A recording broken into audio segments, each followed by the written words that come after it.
अल्लाहुम्मा लकल हम्दु व लकश शुक्र, अल्लाहुम्मा लकल हम्दु व लकश शुक्र। ये सआदत के दुनिया इस्लाम का इतना बड़ा मुबल्लिग, ये इस सरज़मीन पे पाकिस्तान के लिए पहला इनका जो बाकायदा जो खिताब था, जो इनका बयान था, उसके लिए अल्लाह पाक ने हमारे गवर्नर साहब को चुना और अल्लाह ने ये सआदत इनके ज़रिए से आप सबको भी नसीब फरमाई। और मैं अल्लाह के बाद गवर्नर साहब का शुक्रगुजार हूँ कि इन्होंने ये मुझे सआदत बख्शी कि ये पाकिस्तान की सरज़मीन पे डॉक्टर जाकिर नाइक साहब का पहला बाकायदा खिताब है, जिसकी निज़ामत की जिम्मेदारी गवर्नर साहब ने मेरे सुपुर्द की। मैं इनका तहे दिल से मशकूर हूँ।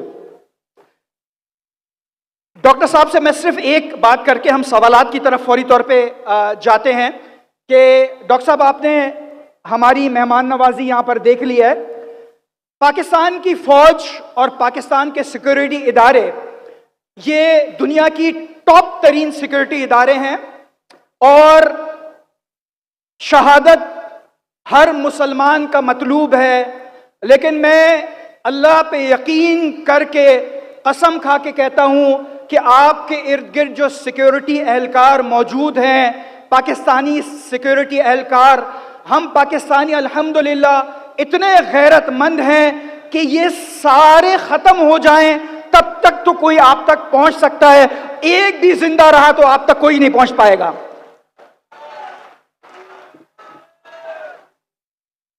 सवालात का सेशन हम बगैर किसी वक्फे के शुरू करते हैं। जो सबसे दिलचस्प जवाबात हमेशा डॉक्टर साहब की तरफ से होते हैं। उससे पहले मैं ये चाहूंगा कि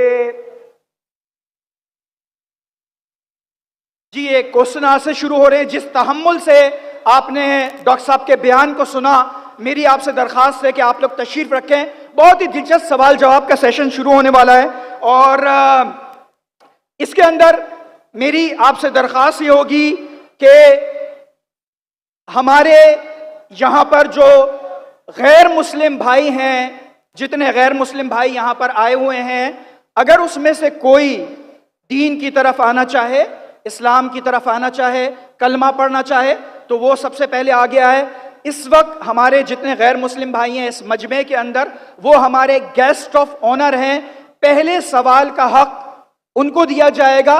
अगर वो ना हो मौजूद तो फिर किसी मुस्लिम भाई के पास जाएगा। हमारी कोशिश होगी आज के सवाल जवाब सारे के सारे हमारे उन भाइयों से हों जो हमारे गैर मुस्लिम भाई यहाँ पर मौजूद हैं। जो भी सवाल करे वो अपना नाम और प्रोफेशन ज़रूर बताए, मुख्तसर और जामे सवाल करे।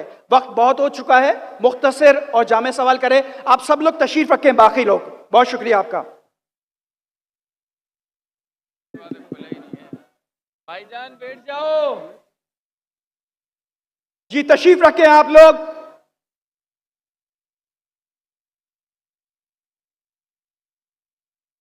आपसे दरखास्त है तशरीफ रखें प्लीज। बैठ जाओ भाई, बैठ जाओ। तशरीफ रखें ताकि सवाल जवाब का सेशन शुरू हो सके।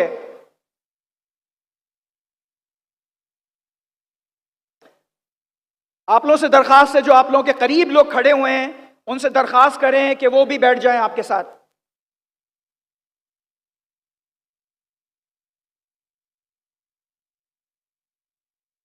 ये जो सबसे आगे खड़े हुए हैं, सबसे पहले आपसे दरखास्त है कि आप लोग बैठ जाएं। जहां जहां पर आप लोग मौजूद हैं प्लीज तशरीफ रखें। जो आगे मौजूद हैं पहले वो तशरीफ रखें प्लीज।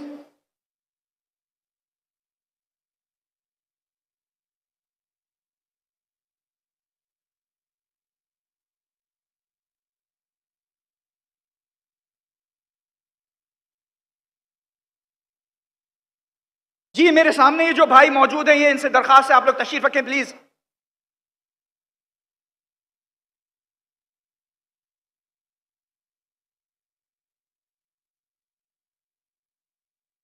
जी, कोई सवाल के लिए कोई भाई अगर आना चाहे, ये मौजूद है यहां पर माइक्स।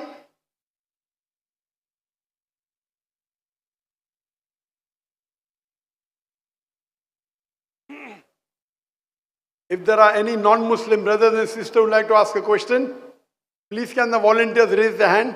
अगर कोई गैर मुस्लिम भाई और बहन सवाल पूछना चाहता है, खवातीन के शोबे से कोई भी गैर मुस्लिम है, कोई भी गैर मुस्लिम बहन है जो सवाल पूछना चाहती है? अच्छा, पूछ सकते हैं। जी हाँ, आपका नाम और आपका पेशा और फिर सवाल मुख्तसर सा, 1 या 2 सेंटेंस में। 2 सेंटेंस से ज्यादा तो तकरीर हो जाती है। जी हाँ बहन, आप सवाल पूछ सकते हैं। Assalamu alaikum, Dr. Zaik. वालेकुम अस्सलाम। आपका Okay. नाम और आपका पेशा? My name is Yashma Asad Gill and I am an actress. आपका नाम क्या है? Yashma Asad Gill. Yashma सरगिल। Yashma Asad Gill. जी हाँ। Okay, I know the time is limited, but I really want to address your contribution in my journey. There was a time when I had fallen into the trap of atheism back in the days when I was doing my bachelor's, but Alhamdulillah, it was your videos and your lectures that brought me back to my religion and brought my spirituality back to me and my faith back to me. So Alhamdulillah for that, and thank you for coming to my country and especially my city. You've been a mentor and you are my, I'm literally shaking right now, I'm so sorry. Okay, so the question is, pardon me if I say anything wrong because my knowledge is limited, but at the time when I was doing my research and I came across your lectures, there was everything else that I could understand, but one question still remains, which is that this concept of predestination, and then there is this one concept of us human beings and Jannat having free will, right? तो अगर सब कुछ पहले से लिख दिया गया है, अगर सब कुछ प्रीडेस्टिन्ड है, तो जो कॉन्सेप्ट है कि अगर एक चोर कहीं पे चोरी करता है, तो वो तो पहले से नहीं लिख दिया गया था, उसकी अकाउंटेबिलिटी क्या है उसमें फ्री विल के हिसाब से?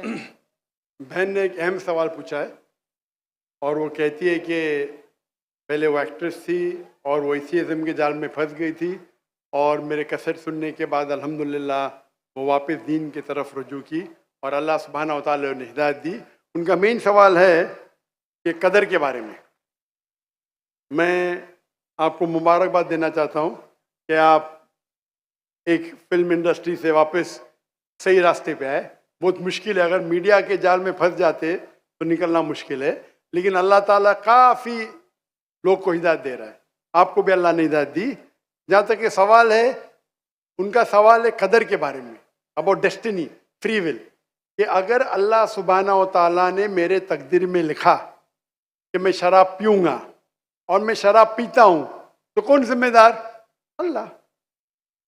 ये सवाल बहुत कॉमन है, लेकिन अक्सर मुसलमान घबराते पूछने के लिए, क्या कोई फतवा न दे दे मुझे, मैं काफिर हूँ।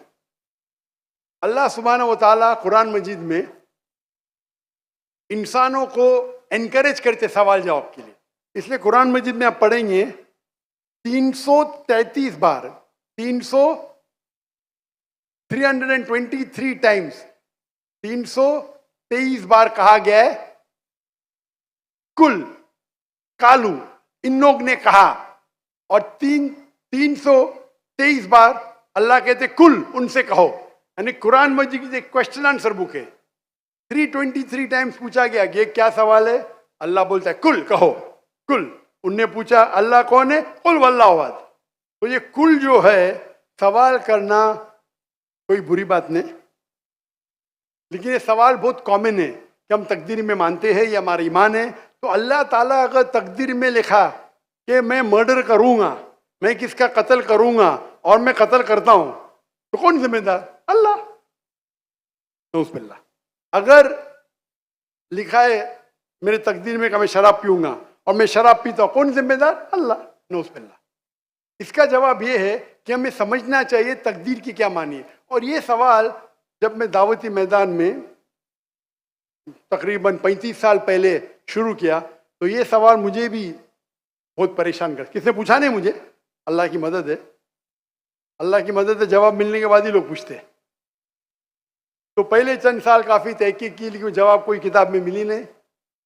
जवाब मिला। फिर मैंने उलमा से पूछा सही है, तो उन्होंने बोले माशाल्लाह अच्छा जवाब है, और मैं अभी पेश करूंगा आपके सामने। मैं मिसाल देता हूं कि अगर एक टीचर क्लासरूम में 100 बच्चे को पढ़ा रही है, 1 साल पढ़ाने के बाद इम्तिहान के पहले टीचर बोलती है ये बच्चा एग्जामिनेशन में फर्स्ट क्लास फर्स्ट आएगा, ये बच्चा सेकंड क्लास आएगा, ये बच्चा फेल होएगा। माफ करना, आपको मिसाल बोल रहा हूं, कल मिसाल है आपके लिए। और एग्जामिनेशन के बाद ये सही निकलता है, ये बच्चा फर्स्ट क्लास फर्स्ट आता है, ये बच्चा सेकंड क्लास, ये बच्चा फेल होता है। मेरा सवाल है कि जो बच्चा फेल हुआ वो बोल सकता है कि टीचर ने प्रिडिक्ट की, क्योंकि टीचर ने प्रिडिक्ट की क्या मैं फेल होऊंगा इसलिए मैं फेल हो गया। क्या वो बोल सकता है ऐसा? हाँ क्या नहीं? हाँ क्या नहीं? नहीं। टीचर देखती थी कि ये बच्चा स्टूडियस है, बराबर होमवर्क करता है, ज़हीन है, ये बच्चा एवरेज है, ये बच्चा हॉकी खेलता था, क्लास में भी नहीं आता था, पिक्चर देखता था। तो टीचर ने देख के प्रिडिक्ट की, और टीचर अक्सर सही होती है, लेकिन इंसान है, गलती भी हो सकती। इसी तरीके से अल्लाह सुब्हाना व ताला एक इंसान नहीं है, अल्लाह के पास इल्मे गैब है। अल्लाह को पहले ही पता है आप क्या डिसीजन लेने वाले हैं। मिसाल के तौर पे एक शख्स आता है चौराहे पे, वो 4 में से एक सड़क को चुन सकता है, नंबर 1 सड़क, नंबर 2 सड़क, नंबर 3, नंबर 4। वो चुनता है नंबर 2 सड़क। चॉइस किसकी? चॉइस किसकी? इंसान की। हाँ क्या नहीं? हाँ क्या नहीं? लेकिन अल्लाह सुब्हानहू व तआला को इल्मे गैब है कि 5 तारीख को अक्टूबर के रात को 1 बजे, 1:15 बजे ये चौराहे पे आएगा। उसके पास 4 चॉइस थे, सड़क नंबर 1, सड़क नंबर 2, सड़क नंबर 3, सड़क नंबर 4। अल्लाह ताला जानते कि ये सड़क नंबर 2 चुनेगा, तो अल्लाह ताला लिख देते तकदीर में पहले ही कि ये इंसान 5 अक्टूबर की रात को 1 बजे, 1:15 बजे सड़क नंबर 2 पे चुनेगा। तो सड़क नंबर 2 किसने चुना? अल्लाह ने या क्या इंसान ने? अल्लाह ने चुना या इंसान ने चुना? इंसान ने चुना। तो कौन जिम्मेदार, अल्लाह या इंसान? अल्लाह या इंसान? इंसान। वो आगे जाता है और 3 सड़क आते, सड़क ए, सड़क बी, सड़क सी। वो चुनता है सड़क ए, अल्लाह ताला जानता है कि वो सड़क ए चुनेगा, लिख देता है। कौन जिम्मेदार? इंसान। अल्लाह जानते हैं कि ग्रेजुएशन पास करने के बाद वो इंसान ईमानदारी से कमा सकता है या चीटिंग करके कमा सकता है। वो चीटिंग करके कमाता है, अल्लाह ताला लिख देते कि ग्रेजुएशन के बाद ये इंसान को ऑप्शन नंबर था ईमानदारी से कमाए, चीटिंग करके कमाए। वो चीटिंग करके कमाएगा, एडवांस में लिखते। तो इससे हमें जाहिर होता है कि अल्लाह चुन रहा है कौन? इंसान। लेकिन अल्लाह ताला के पास इल्मे गैब है, तो अल्लाह ताला इसीलिए लिख रहे हैं क्योंकि वो जानते हैं कि वो इंसान ये गलत काम करेंगे।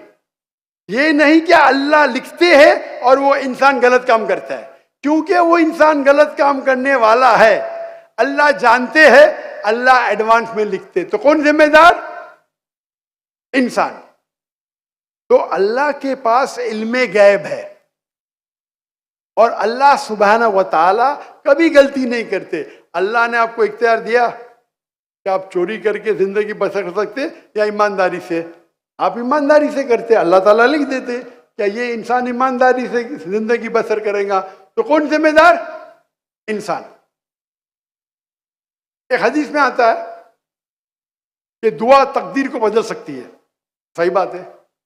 मिसाल के तौर पे आप जाते हैं एग्जामिनेशन में, आपको पेपर आपका बहुत खराब जाता है, आप जानते हैं मैं फेल होने वाली हूं, आप घर पे आके दुआ करते या अल्लाह मुझे पास कर।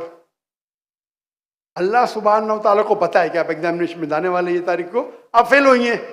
अल्लाह को ये भी पता है कि आप घर पे आके दुआ करेंगे। हाँ कि नहीं? अल्लाह को ये भी पता है कि अल्लाह दुआ कबूल करेंगे कि नहीं। अल्लाह दुआ कबूल कर लेता है। तो तकदीर में लिखा है ये लड़की एग्जामिनेशन में जाती है, फेल होने वाली थी, घर पे आके दुआ करती है, अल्लाह ताला दुआ कबूल कर लेता है, उसे पास कर लेता है। तो हमें पता नहीं कि क्या होगा, तो दुआ करना अच्छी बात है। इसीलिए अल्लामा इकबाल फरमाते, खुदी को कर इतना बुलंद कि हर तकदीर के पहले खुदा बंदे से खुद पूछे तेरी रजा क्या है। सुभान अल्लाह। तो तकदीर का मतलब अल्लाह सुब्हाना व ताला ने आपको इख्तियार दिया है, 100% नहीं, 95%, 90। मैं चाहता हूं मैं दुनिया को तबाह कर दूं, अल्लाह ताला नहीं करेगा। लेकिन अल्लाह आपकी चॉइस आपके ऊपर छोड़ा है। आपको हिदायत दी कुरान में और हदीस में, आप फॉलो करो नहीं करो आपके ऊपर है, आपके ऊपर फ्री विल है। लेकिन अगर आप कोई गलती करते आप जिम्मेदार, आप कोई अच्छाई करते आप जिम्मेदार। तो इसीलिए तकदीर के बारे में अल्लाह को इल्म गैब है। तो जो भी गलत काम करते हैं आप करते हैं, अल्लाह ताला आपसे नहीं करवाता। तो ये अगर आप समझ लेंगे तो इंशाअल्लाह आप कुरान मजीद की जो तालीमात पे अमल करेंगे और इंशाअल्लाह आप जन्नत में जाएंगे। Hope that answers the question. जज़ाकल्लाह। एक हमारे नॉन मुस्लिम भाई हैं, वो सवाल पूछना चाह रहे हैं। जी, अपना नाम, प्रोफेशन और जामे और मुख्तसर सवाल पूछिए।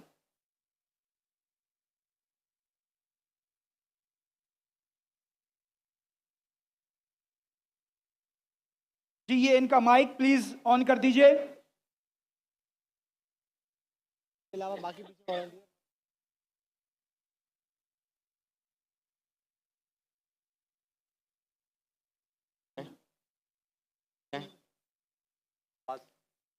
अस्सलाम वालेकुम डॉक्टर साहब। जी, मेरा नाम लक्ष्मण है। डॉक्टर साहब, आपने एक मर्तबा भारत में या फिर कहीं अपने बयान में इस प्रकार बताया था कि जो श्रुति और जो स्मृति जो शास्त्र है, तो उसमें से ज़्यादा बेहतरीन वो है कि आप श्रुति जो शास्त्र है उनको फॉलो करें, दैट्स मीन वेदास को फॉलो करें। But I am following Shrimad Bhagavad Gita because जब हमारे मानना है कि जब भगवान श्री कृष्ण आए तो उन्होंने ये बताया कि जो लास्ट जो बुक है वो भगवान का गीत यानी श्रीमद् भगवद गीता है, तो उसको मैं फॉलो करता हूँ। तो आपके मुताबिक जिस तरीके से आप कहते हैं कि नहीं आप वेदास को फॉलो करें, तो मेरा आपसे ये क्वेश्चन है कि आप भी जैसे एज अ मुस्लिम अब हज़रत मोहम्मद मुस्तफ़ा सल्लल्लाहु अलैहि वसल्लम की जो लास्ट बुक है, जिनका उनका मानना है कि उनके ऊपर वो वही आई हो पूरी दुनिया उम्मत के लिए जो क्या बोले रहमत का वगैरह ये है जो, तो आप कुरान मजीद को फॉलो करते हैं। तो आप अगर खुदा की लास्ट बुक फॉलो करते हैं तो एज आप परफेक्ट है, और अगर मैं ऐसा करता हूँ श्रीमद् भगवद गीता को फॉलो करता हूँ तो आप कहते हैं कि इम्परफेक्ट है। भाई लक्ष्मण का बहुत अच्छा सवाल है। वो कहते हैं कि मैंने तकरीर में इंडिया में कहा हूँ कि हिंदुज़म में 2 किस्म की किताबें हैं, श्रुति और स्मृति। श्रुति मतलब जो भगवान की तरफ से डायरेक्ट आती है, और स्मृति मतलब इंसानों की लिखी। ये दोनों में से श्रुति जो भगवान की तरफ आती है, जो भगवान की तरफ से आती है, वो ऊंची किताब है। अगर श्रुति और स्मृति में टकराव है तो हम फॉलो करेंगे श्रुति, भगवान की किताब, ना कि स्मृति जो इंसान की किताब। भाई साहब सवाल पूछते हैं कि मैं फॉलो करता हूँ भगवद गीता जो आखिरी किताब है, आप फॉलो करते हैं कुरान जो मोहम्मद सल्लल्लाहु अलैहि वसल्लम की आखिरी किताब है, तो फर्क क्यों? भाई साहब आपको थोड़ी गलतफहमी है। कुरान मजीद मोहम्मद सल्लल्लाहु अलैहि वसल्लम की किताब नहीं है, अल्लाह की किताब है। सॉरी, बिल्कुल सही, छोटी गलती है, कोई प्रॉब्लम नहीं। तो अगर मैं हिंदू से कहूँ भगवान से, तो क्या आएगा? श्रुति में आएगा। हम कहते हैं अल्लाह का कलाम। अगर अल्लाह के कलाम और रसूल के बातों में हम कहते हैं हदीस में टकराव है, तो हम फॉलो करेंगे कुरान को। सही अल्लाह के रसूल की किताब हदीस और कुरान में कभी भी टकराव नहीं होगा। लेकिन कभी कभी हदीस ज़ईफ भी होते, मौजू भी होते। अगर टकराव है तो हदीस सही नहीं हो सकती। तो लेकिन कुरान और हदीस दोनों का हमें फॉलो करना चाहिए, लेकिन हायर लेवल पे है कुरान। सर, जिस तरीके से जो स्मृति शास्त्र है, स्मृति का मतलब सिमरन करना, याद करना, ठीक है, जो याद किया हुआ। तो अगर मैं आपके ही परसेप्शन से बात करूँ तो जो कुरान मजीद है वो आप सल्लल्लाहु अलैहि वसल्लम को वही आई, तो वो याद करते थे, फिर वो सुनाते थे। तो आप भी एक तरीके से स्मृति शास्त्र फॉलो करते, ये मेरा क्वेश्चन है। नहीं, हम दोनों को याद करते हैं, हदीस को भी याद करते, कुरान को भी याद करते। लेकिन याद करने में हम जानते हैं कि कुरान मजीद अल्लाह का कलाम है। कई मिसालें, कई प्रूफ है। मैं लेक्चर दिया हूं, is the Quran God's word. याद हम दोनों को करते हैं। याददाश्त से साबित नहीं कर सकेंगे तो सही हो ही नहीं सकती। सही हदीस के भी कोई मुहद्दिस है, वो बोलेंगे मैंने सुना इनसे फलाना से फलाने से फलाने से, फिर जाएगा साहबा इनके पास, फिर जाएगा साहबा के पास, फिर जाएगा अल्लाह के रसूल के पास। उसी तरीके से कुरान मजीद में भी मैंने सीखा मेरे वालिद से, मेरे वालिद ने सीखे उनके उस्ताद से, जाएगा फिर जाएगा साहबा के पास, साहबा से जाएगा अल्लाह के रसूल के पास। आप समझ रहे ना? तो दोनों का याद करने का तरीका सेम है, लेकिन एक है अल्लाह की किताब, एक है रसूल का कहना और रसूल के अमाल, उसे कहते हैं हदीस। तो दोनों में फर्क है, दोनों याद की जाती है। आप समझ रहे ना? समझ रहा हूँ, लेकिन एक है अल्लाह की तरफ से, एक है रसूल की तरफ से। तो सर इसी तरीके से जो हमारी जो किताब है श्रीमद् भगवद गीता, वो भी जैसे आप जो फर्स्ट प्रायोरिटी जो आपकी कुरान मजीद है, तो इसी तरीके से हम भी जो स्मृति में जो परफेक्ट जो वन है उसको श्रीमद् भगवद गीता समझते हैं। जानता हूं मैं, लेकिन आप कोई भी हिंदू स्कॉलर से पीछे उससे पूछिए श्रुति ऊंची है क्या स्मृति, वो कहेंगे श्रुति। भगवद गीता जैसे सर श्रुति शास्त्र में भी आ सकता है, क्योंकि अगर वेदास के मुताबिक जो हमारे श्री कृष्ण है वो भगवान के अवतार है, तो भगवान ने जब खुद भगवद गीता को बोला तो वो फिर स्मृति में कैसे काउंट होगा? वो आपके पंडित से पूछिए। भगवद गीता महाभारत का एक पार्ट है। I know I am the follower Prabhupada. बराबर, आप स्वामी प्रभुपाद की गीता पढ़ चुका हूं मैं, ट्रांसलेशन पढ़ चुका हूं मैं। तो वो भी, और मेरा उनसे जो श्री कृष्ण जो है Shri Krishna mission ISKCON yes, उनसे मेरा 1-to-1 डिस्कशन भी हो चुका। मैं डिस्कशन कहता हूँ, डिबेट करो, मुझे कोई प्रॉब्लम सॉरी सर, समझे ना? उन्होंने भी माना क्या ये श्रुति है, श्रुति है ना, श्रुति है, सॉरी वो माना स्मृति है। लेकिन क्या कहते स्वामी प्रभुपादा यस, क्या कहते वो, Bhagavad Gita is the nectar of Veda. Yes nectar of Veda मतलब वेद का निचोड़। भाई साहब आप बात करेंगे, मैं बात करेंगे। सॉरी सर, आपने सवाल पूछा जी, मैंने पूछने दिया जी, जवाब मैं दूं या आप दूं? आप देंगे। आप सुनेंगे जरा? जरूर।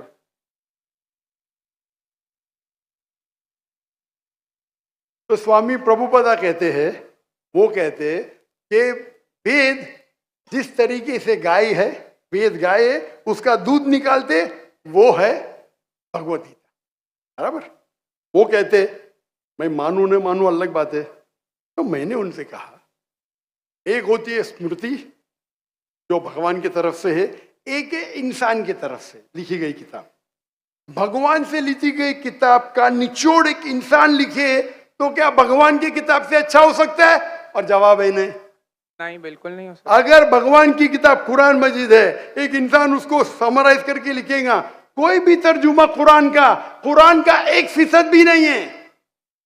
तो तर्जुमा है वो इंसान की तरफ से। Quran is the most untranslatable book in the world, क्योंकि कुरान इतनी महान किताब है, इंसान जब तर्जुमा करता है कोशिश करता है कि उसका ग्लिम्स दे।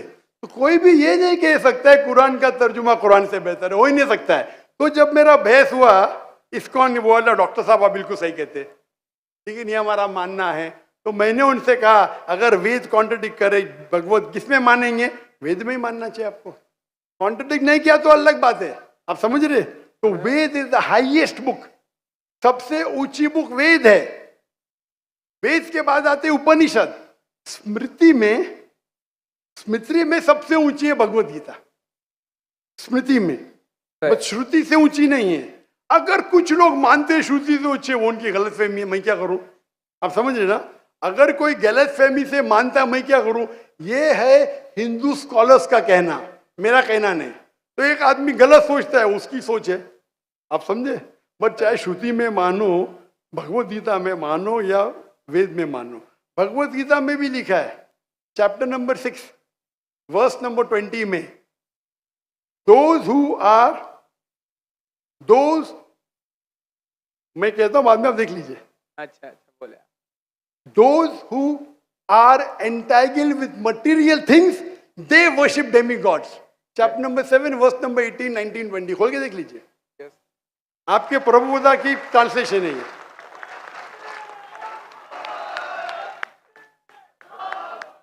क्या those who worship demigods, they will go to the demigods. They are materialistic people. और ये वर्ड materialistic ट्रांसलेशन है स्वामी प्रभुदा का संस्कृत से। तेरा सर ये चैप्टर नंबर 9 है, सॉरी, वर्स नंबर 25, यान्ति देवाव्रतान वो नहीं, आप चैप्टर नंबर 7 देखिए। आप क्यों 9 खोल रहे? आपको 7 और 9 में फर्क लगता है क्या? ये अच्छी बात है, मैं 7 कोट करो, आप 9 में जा रहे। Yes, but I am not the worshipper of demigods. Demigods are अब मैं डिफरेंट। आपको कहा क्या, मैंने जो बोला सही है क्या? नहीं, देखो ना जी एकदम तो परफेक्ट है। क्यों आप लोग को दूसरी जगह लेके जा रहे? नहीं सर, भाई साहब लक्ष्मण भाई, कम से कम हक का साथ तो दो। मैं ही कोट कर रहा हूँ चैप्टर नंबर 7, आप बोलते चैप्टर नंबर 9। मेरे पास कोई किताब नहीं, मैं दिमाग से बात कर रहा हूँ, बराबर?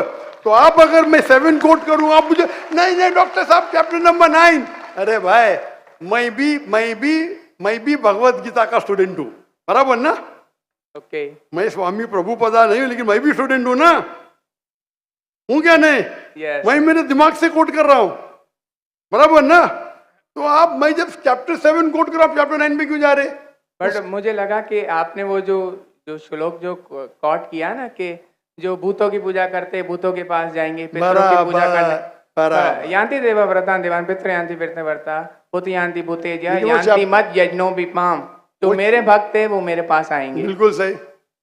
तो इसलिए ना हम भूतों, ना प्रेतों, ना क्या बोलते हैं कि जो पितृ है, जो मेरे एंसेस्टर है, उनकी पूजा ना करते हुए, ना डेमीगॉड्स की भी पूजा ना करते हुए, तो भगवत गीता कहती है कृष्ण की पूजा कर। भूत परस्ती गलत है, मानते हैं? नो, कृष्ण की मूर्ति रखना भगवत गीता के मुताबिक परफेक्ट है। चैप्टर नंबर 12, जब अर्जुन ने पूछा कि मैं किसकी पूजा करूं, तो भगवान ने चैप्टर नंबर 12 दूसरे श्लोक में बताया कि अगर कोई मेरी साकार रूप की पूजा करता है तो वो मुझे अत्यंत प्रिय है। तो इसलिए मैं भगवत गीता को फॉलो करता हूँ। उसका मतलब भगवत गीता में कॉन्ट्रडिक्शन है। अभी आपने कहा कि भगवत गीता में लिखा भूत परस्ती खराब है। मैंने नहीं कहा सर। अरे आपके स्वामी प्रभुपदा ने कहे डेमीगॉड्स की पूजा करना अनइंटेलिजेंट मैन है। आई am not following demigod, sorry, only Krishna को फॉलो करता हूँ। मोनोथियज्म, पॉलीथियज्म नहीं, सबको मैं भगवान नहीं मानता, सिर्फ एक को मानता हूँ। सॉरी। आप अगर डेमीगॉड का नीचे फुटनोट में पढ़ेंगे, उसमें लिखा है आइडल वर्शिप ऑल्सो। यस, मैं डेमीगॉड्स की वर्शिप नहीं करता ना। आइडल की वर्शिप करते क्या नहीं? आइडल के मुताबिक, आपके मुताबिक आइडल है कि एक मूर्ति बनाना, बट मेरे मुताबिक आइडल है कि कृष्णा मैं का जो आपके मुताबिक नहीं चलने वाला हूँ, मैं सिर्फ पूछ रहा हूँ। जी। अभी हम बहस नहीं करें, बराबर? ये डिबेटिंग टाइम नहीं है। अच्छा सर, सॉरी। आप अगर बीच में दखल अंदाजी नहीं करेंगे तो लोग समझेंगे। चलिए ठीक। आप ये मानते हैं कि डेमीगॉड की पूजा करना आप करते क्या? मैं बात ही क्या कर रहा हूँ? मैं क्या कर रहा हूँ? मैं डेमीगॉड्स की पूजा नहीं करता।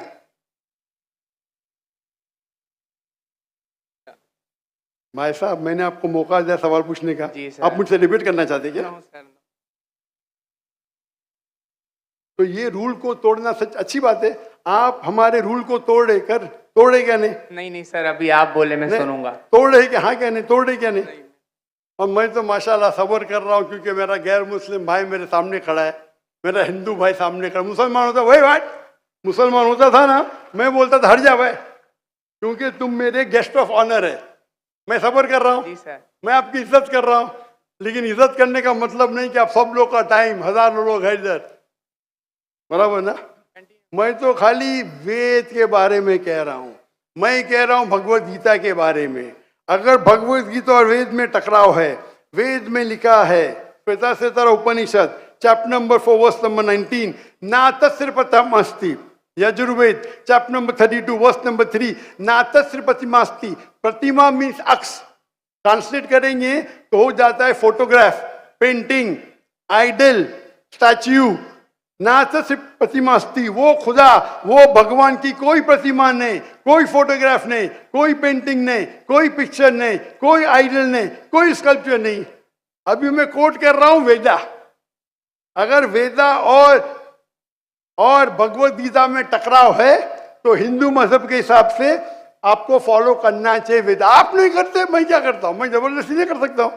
जी सर, मैं भगवत गीता फॉलो करता हूँ। करो ना, आपको जिसको फॉलो करने का करो, लेकिन मैं तो आपको बोल सकता हूँ ना क्या मैं जानता हूँ इल्म के बारे में। समझ गया। आपको भगवत गीता को फॉलो करने का है, स्वामी प्रभुदा को फॉलो करने का है, स्वामी प्रभुदा को पूछने का है। मैं थोड़ी रोक सकता हूँ, मैं खाली कह सकता हूँ क्या ये आपके किताब में लिखा है, आपको फॉलो करने का फॉलो करो, मत करने का मत करो, क्योंकि कुरान में लिखा है ला इकराहा फिद्दीन, दीन में कभी भी किसके साथ जबरदस्ती नहीं कर सकते।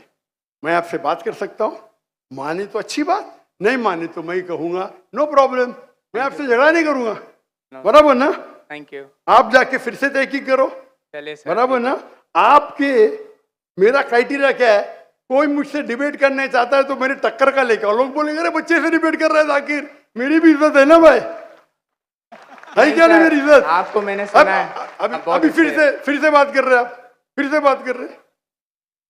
मैं आपके श्री श्री रविशंकर, श्री श्री रविशंकर, लाखों लोग उनको भगवान मानते हैं, पता है आपको? नहीं आप नहीं मानते, आप तो मानते नहीं भाई, आप तो कृष्ण के भक्त है। जी सर। किसके भक्त है? कृष्ण, परम पुरुषोत्तम भगवान श्री कृष्ण। कृष्ण के भक्त है। लेकिन मैंने डिबेट किया श्री श्री रविशंकर, हजारों लोग उसको भगवान मानते। उनने कहा मैंने 4 साल की उम्र में भगवत गीता को रट दिया। मेरे डिबेट में एक श्लोक ने बोली भगवत गीता के बारे में, 4 साल की उम्र में बाय मेमोरी। सही से याद नहीं।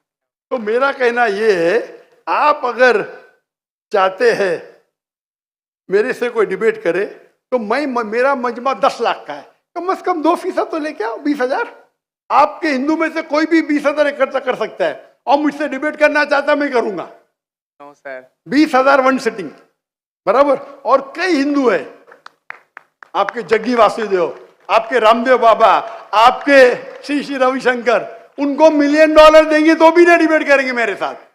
वो तो भूल चूक से कर लिए श्री श्री रविशंकर ने और पछता रहे। मैं आपसे डिबेट करूंगा तो लोग बोलेंगे बच्चे से डिबेट कर रहा है। No sir. समझे ना। लेकिन मेरी इल्तिजा है कि आप कुरान मजीद भी पढ़िए। आपके स्वामी प्रभुपाद बोलते ना कुरान पढ़ना हराम में, नहीं बोलते ना?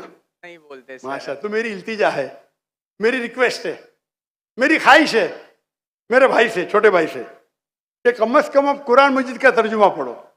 उसको मानना जरूरी नहीं है, नो, बराबर ना। ठीक है। अभी इतने घंटे आपने दिए, मैंने आपको टाइम दिया, मेरी एक रिक्वेस्ट है, खुले दिल से कुरान मजीद पढ़ो। उसके बाद कोई मजबूरी नहीं मानना है मत मानो।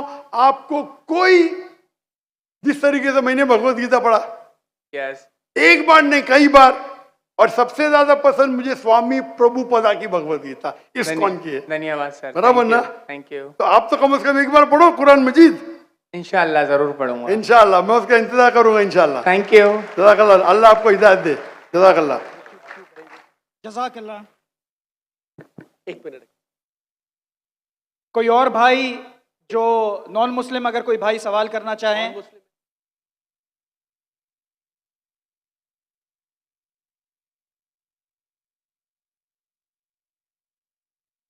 कोई और नॉन मुस्लिम भाई या मेरी बहन सवाल करना चाहे? नॉन मुस्लिम, पहला हक कोई नॉन मुस्लिम भाइयों का है। अगर वो ना हो तो फिर हम जाएंगे अपने मुस्लिम बहन भाइयों की तरफ।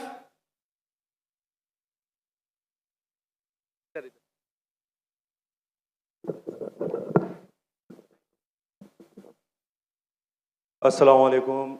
My name is Abdul Basit Rind. I am a social media influencer. I am having मेरे भाई अब्दुल बासित जी पहले गैर मुस्लिम खत्म हुई हैं, जी पूछा है वो इन्होंने मुझे। तो मुसलमान it goes to that section, ladies हम इक्वल है ना। आप जेंट्स का खत्म हुआ, लेडीज से पूछेंगे, आपके तरफ आएंगे इंशाल्लाह। इन्नल्लाह मा साबरीन। इन्नल्लाह मा साबिरीन। जी हाँ बहन जी, अगर कोई गैर मुसलमान बीच में भी पूछना चाहता है तो लाइन तोड़ के आगे आ सकता है, इंशाल्लाह उनके सवाल का हम पहले जवाब देंगे। जी हाँ बहन, आप पूछ सकते हैं।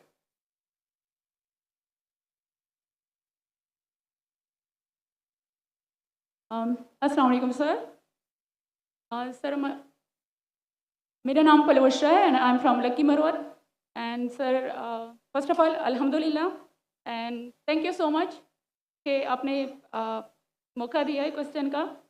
सर मैं जिस जगह से बिलोंग करती हूँ सर, वहाँ पे, पार्डन माई उर्दू प्लीज़, मैं पश्तो स्पीकिंग हूँ सर। तो मैं जहाँ से बिलोंग करती हूँ वहाँ पे sir complete Islamic religious society है। वहाँ ख़वातीन घर से बाहर बिला ज़रूरत नहीं जाती सर। वहाँ पे औरतें जो हैं वो घरों में रहती हैं एंड मर्द कोई नमाज नहीं कज़ा करते। और हर शब जुमा को जो तबलीगी जमात के या जितने भी दवा होते हैं, दावत इल्लल्लाह के रास्ते में निकले हुए लोगों का बयान होता है हर शब जुमा को, तो सर वहाँ पे जाते हैं। रिसेंटली एक बहुत बड़ा तबलीगी इज्तिमा भी हो गया सर वहाँ पे। और हमारे इलाके में तमाम लोग बहुत रिलीजियस और यानी उनका सोशल कंडक्ट जो है वो भी रिलीजियस बेस पे है। बट सर मेरा क्वेश्चन यहाँ पे ये है कि आपके विस्डम के मद्देनज़र, यानी अकॉर्डिंग टू यूर विस्डम, क्या रीज़न हो सकती है कि सर वहाँ पे drug addiction, adultery, paedophiles and different जैसे सूद और इस तरह के बुराइयाँ जड़ पा चुकी हैं। एंड सर वहाँ पे जो, अच्छा सर एक मुझे आपके बयान के बीच में एक सवाल मेरे माइंड में आया, वो भी साथ ही पूछ लेती हूँ। एक सवाल पूछिए बहन जी। ओके एक सवाल। सर। और शॉर्ट सर तो आप रीजन क्या बता सकते हैं कि वहाँ पे सोसाइटी क्यों कोलैप्स हो रही है एंड हमारे उलमा इनको कॉल आउट क्यों नहीं करते, स्पेसिफिकली पीडोफाइल्स को?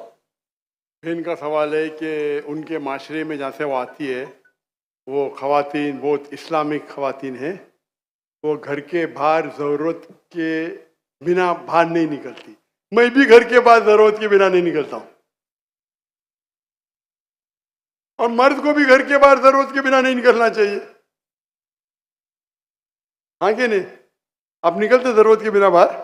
कोई निकलता है? यहाँ भी नहीं निकलते माशाअल्लाह। आपका सवाल है कि आपके माशरे में माशाअल्लाह बहुत इस्लामिक है, इज्तिमा होता है, लेकिन वहाँ पीडोफाइल, अगर मैं सही सुना हूँ, बहुत कॉमन है। Exactly sir. और आपने कहा कि जिना भी कॉमन है? जिना सर अभी होता जा रहा है, बढ़ता जा रहा है। एंड स्पेसिफिकली पीडोफाइल्स जो कि बच्चों को मैनिपुलेट कर लेते हैं और वो फिर उन बच्चों को, वो जब बड़े होते हैं तो अगेन ये साइकिल चलता जा रहा है सर। ये बहुत बड़ा गुनाह है जो वहाँ होता है। बहन जी आपके कोई सवाल में तकरार है। आप कहते मेरा माशरा इस्लामिक है, फिर बोलते पीडोफाइल है। सर ये कह रही हूँ कि वही पीडोफाइल्स सुनिए भाई बहन बहन, आपने सवाल पूछा, अब जरा आप खामोश रहेंगी? आपने सवाल खत्म हो गया ना? मेरा जवाब सुनना चाहती क्या नहीं आप? जी सर। आप सुनना चाहती क्या नहीं? जी सर। तो आपका सवाल खत्म। सर अभी मेरा जवाब सुनिए। आपने जो सवाल किया मेरे हिसाब से कॉन्ट्रडिक्शन है। आपने कहा मेरा माशरा बहुत इस्लामिक है और मेरे माशरे में पीडोफाइल है, दोनों में टकरार है। कोई भी इस्लामिक माहौल में पीडोफाइल हो ही नहीं सकता। इधर आपका पहला पार्ट गलत है या दूसरा पार्ट? ये मुमकिन ही नहीं है। बहुत इस्लामिक को चोरी कर रहा है, मुमकिन ही नहीं है। आपको मानना पड़ेगा आपके सवाल में खता है, पहले बार या दूसरे बार। हाँ क्या नहीं? सिंपल। मेरा माशरा बहुत इस्लामिक है, पीडोफाइल है। पीडोफाइल मतलब बच्चों के साथ जिना करना हो ही नहीं सकता है। कौन से इस्लामिक किताब में लिखा हुआ है? कुरान मजीद में लिखा है? कौन सा चैप्टर है, कौन सा वैसे का पीडोफाइल करना चाहिए? कौन से हदीस में लिखा है? आपका ये कहना या पहले बार गलत है, दूसरे बार, दोनों बार तो सही। इसीलिए आपके सवाल में तकरार है। आपको ये कहना चाहिए कि मेरे माशरा समझता है बहुत इस्लामिक है तो मानूंगा। ये बोलना इस्लामिक है, खवातीन बाहर निकलते नहीं जरूरत के बिना, और आदमी लोग निकलते बाहर जरूरत के बिना, ये तो प्रॉब्लम है। क्या जरूरत है? पीडोफिलिया। इसीलिए कभी भी किसी पे इल्जाम लगाने के पहले 10 बार सोचो। अगर ये आप अल्लाह के दरबार में सवाल करेंगे आप तो फंस जाएंगे मेरे बहन। आपको माफी मांगना चाहिए कि आपका सवाल गलत है। सर मेरा यही सवाल है कि वहाँ पे यही रिलीजियस बहन लोग बहन बहन जी, आपको पहला कबूल करने पड़ेगा मेरा सवाल। अगर आप कबूल नहीं करेंगे तो मेरा जवाब खत्म। ओके सर, मेरे सवाल की नौयत गलत है। नौयत गलत नहीं, सवाल गलत है, आप गलत है। आप ये इल्जाम लगा रहे आपके माशरे पे। पहला कहते इस्लामिक है, फिर कहते पीडोफिलिया। दोनों गलत है। दोनों में से एक तो सही रहेगा या एक गलत रहेगा। दिस इज कॉल, ये क्या होता है, आप मीडिया को सुन सुन के रिपीट करते हैं। दोनों तो सही हो ही नहीं सकता है। अगर दोनों सही है तो कुरान में गलती है ना, उस बिल्ला किधर कुरान में लिखे लगा बच्चों लोग के साथ जिना करो। तो बहुत से बार ये मीडिया में काम है, इल्जाम लगाओ, सवाल पूछो, कुछ भी दो। कुरान मजीद में लिखा है सूरह हुजुरात में, सूरह नंबर 49 आयत नंबर 6, जब भी कोई इंफॉर्मेशन आता है आप तहकीक करो उसे दोहराने के पहले। आप सारे मजमे में दोहरा रहे हैं, हजारों का मजमा है, 20,000 25,000, और आप ये कह रहे हैं मेरा इस्लामिक माशरा है, फिर कोई पीडोफिलिया है, अने आप इस्लाम पे तोहमत लगा रहे मेरी बहन, और आप माफी भी नहीं मांग रहे। ये होता है, गलती बोलने के बाद भी माफी मांगने को होता है नहीं। और can you have the next question, दूसरा सवाल।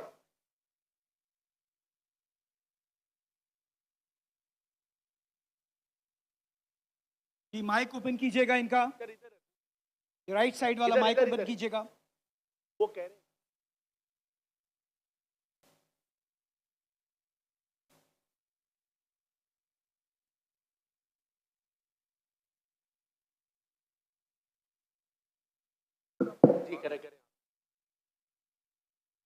Assalamu alaikum. My name is Abdul Basit Rind. I'm a social media influencer. I'm having millions of followers different on different platforms, social media platforms. मेरा सवाल ये है कि मैं एक मुस्लिम घराने में पैदा हुआ, मेरे माँ बाप जो है मुसलमान थे, मैं एक मासूम बच्चा, मुझे तो कुछ भी नहीं पता। मैं जब पैदा हो के जवान हुआ तो मेरा जो दिल है वो उसी चीज़ को तस्लीम करता है जो मेरे माँ बाप ने मुझे सिखाया। क्योंकि मैं मुस्लिम फैमिली में पैदा हुआ तो मैं इस्लाम को दिल से सच्चा समझता हूँ। अभी जैसे हमारे लक्ष्मण भाई आए थे, एक मासूम बच्चा, उसको कुछ भी नहीं पता कि मज़हब क्या है, रिलीजन क्या है, और वो क्रिश्चियन फैमिली में पैदा हो या हिंदू फैमिली में पैदा हो तो वो उसी चीज़ को फॉलो करता है, उसी चीज़ को उसका दिल मानता है जो उसके माँ बाप ने उसको सिखाया हो और उसके माइंड में फीड किया हो। तो वो अगर बहुत ही अच्छा बंदा है, वो बहुत ही अच्छा बंदा है, वो लोगों की मदद भी करता है, ख्याल भी करता है, बहुत नाइस इंसान है, लेकिन अगर वो इस हालत में मर जाता है तो क्या वो जहन्नुम में जाएगा या जन्नत में जाएगा? अगर जहन्नुम में जाएगा तो ये जस्टिस है या इनजस्टिस है? भाई साहब अपने नाम क्या है आपका? अब्दुल बासित रिंद। अब्दुल बासित रिंद। रिद Rind is a Balochi caste tribe है मेरा। रिंद जी रिंद। अब्दुल कादिर इस्लाम। अब्दुल बासित। अब्दुल बासित, यस। शेख अब्दुल बासित अच्छे कारी थे माशाल्लाह। भाई अब्दुल बासित ने बहुत अच्छा सवाल किया।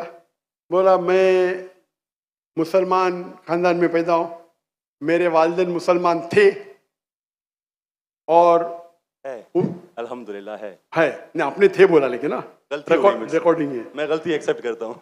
है मुसलमान है, जो उनने पढ़ाया मैंने कबूल किया। हमारे लक्ष्मण भाई हिंदू थे, हिंदू बन गए। अब्दुल बासित ने कहा जो मेरे वालिदैन ने कहा मैंने मान लिया। अब्दुल बासित साहब, अगर आपके वालिदैन आज कहते 2 + 2 5, आप मानेंगे? नहीं मानूंगा। तो ये बोलना कि जो वालिदैन ने कहा मैं मान गया, सही नहीं है। जब तो आप बच्चे थे तो शायद मान जाते थे, बराबर। 2 साल की उम्र में माँ ने बोली 2 + 2 5, तो आप हाँ बोलेंगे, बराबर कि नहीं? आज बोलेंगे तो आप मानेंगे। Very good. तो इस्लाम का ये कहना है, अल्लाह के रसूल फरमाते हैं कि जब तक बच्चा बालिग नहीं होता है उनके ऊपर कलम नहीं लिखी जाएंगी, मतलब वो मासूम है। अगर लक्ष्मण जो है अभी तो बालिग है, 25 साल 30 साल 35 साल पता नहीं, यहां से दूर से दिख रहा नहीं था, लेकिन बालिग तो है ना। अगर कोई गैर मुसलमान हिंदू खानदान में पैदा होता है या ईसाई खानदान में खलदा होता है और बालिग बनने से पहले 10 साल की उम्र में या 8 साल की उम्र में इंतकाल हो जाता है तो वो जहन्नम में नहीं जाएगा, क्योंकि वो मासूम है। आप समझ रहे? लेकिन एक इंसान जब बालिग हो जाता है तो उसके वो जिम्मेदार है, वालिदैन को दोषी नहीं ठहरा सकता है। आज की तारीख में मैंने आपसे पूछा, आपके वालिदैन बोलेंगे 2 + 2 5, आप मानेंगे? आपने कहा नहीं। उसका मतलब आज आपकी वालिद, आपके वालिदा अगर कोई गलत कहेंगे, आपके पास होश हवास आया, आप उसको कुछ बात में भी आप मान लेंगे गलत चीज को, लेकिन अक्सर गलत चीज को नहीं मानेंगे।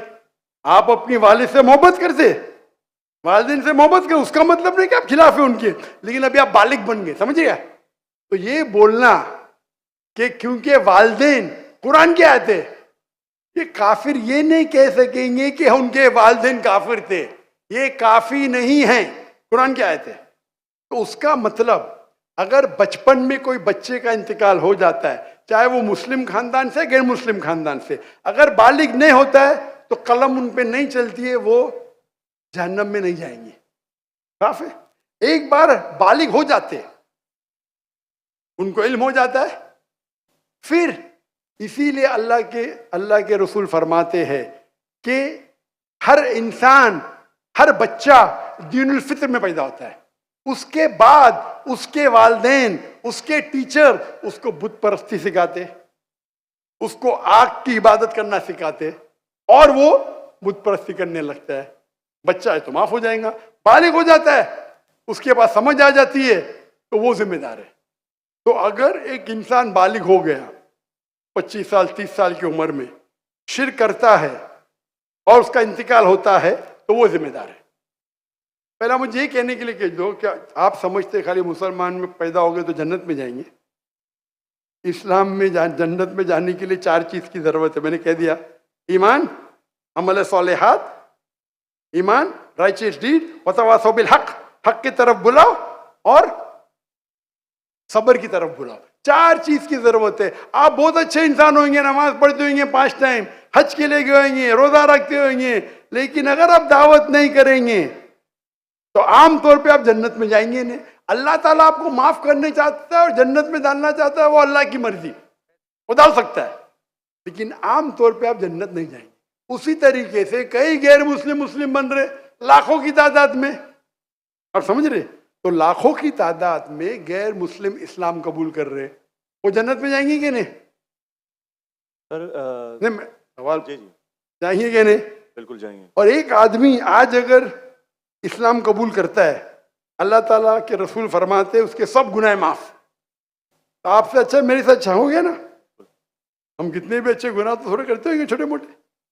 तो ये कहना, तो ये अल्लाह सुब्हाना व तआला का हिकमा है, ला इकराह फिद्दीन, हमारे दीन में कोई जबरदस्ती नहीं। ये आप बोलेंगे नहीं लेकिन चांसेस है कि वो गैर मुस्लिम इसमें पैदा हुआ तो उसके इस्लाम करने के चांसेस कम है। बिल्कुल सही कम है। मुसलमान होने के बाद भी आज की हालत देख के लगता है कि हम जन्नत में जाएंगे। वो खातून क्या कह रही थी? क्या पीडोफिलिया करके जन्नत में जाएंगे? क्या लगता है आपको? वो तो हमारे इस्लामिक टीचिंग्स में नहीं है बिल्कुल। लेकिन जन्नत में जाएंगे क्या वो मुसलमान? अगर अपने आप को मुसलमान कहते हैं और पीडोफिलिया कहते, जन्नत में जाएंगे? बिल्कुल नहीं।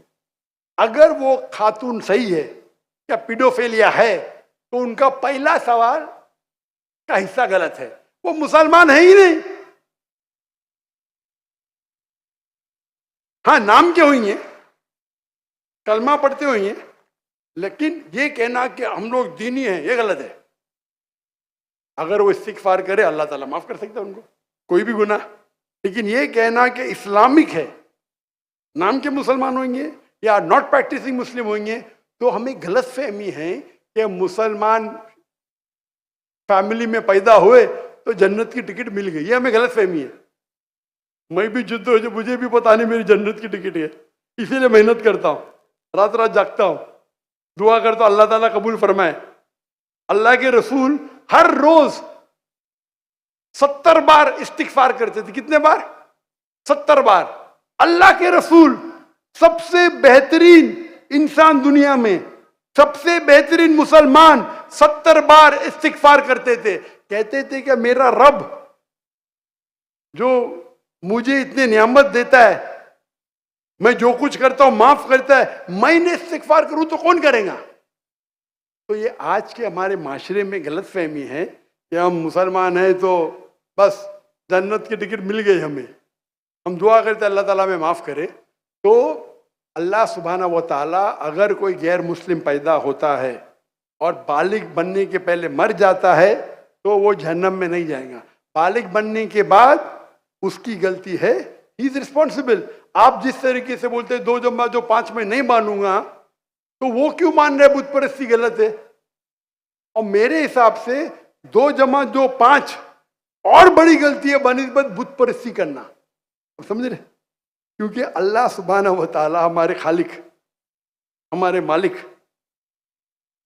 जिसने इतनी नियामत दी हमें, हम उसका शुक्र अदा नहीं कर सकते। मैथ्स में गलती करना थोड़ी गुनाह है क्या? अगर कोई मुस्लिम 2 जमा जो 5 बोलेगा जन्म में जाएगा? हाँ बोलेंगे भाई इल्म नहीं है, मैथ्स में कमजोर है, बराबर कि नहीं? आप थोड़ी उसको मर्डर थोड़ी कर सकते, आप उसको नहीं कर सकते ना। तो कौन बड़ा गुनहगार, 2 जमा जो 5 कहने वाला क्या जो बुत परस्ती करता है? अल्लाह ने हमको इतनी नियामत दी, बराबर, हम अल्लाह का शुक्र अदा करते? कितने लोग शुक्र अदा करते कि अल्लाह ने हमें इतना अच्छा घर दिया, इतने अच्छे कपड़े दी, इतने अच्छे गाड़ी दी, खाना दिया? हम कितने बार शुक्र अदा करते?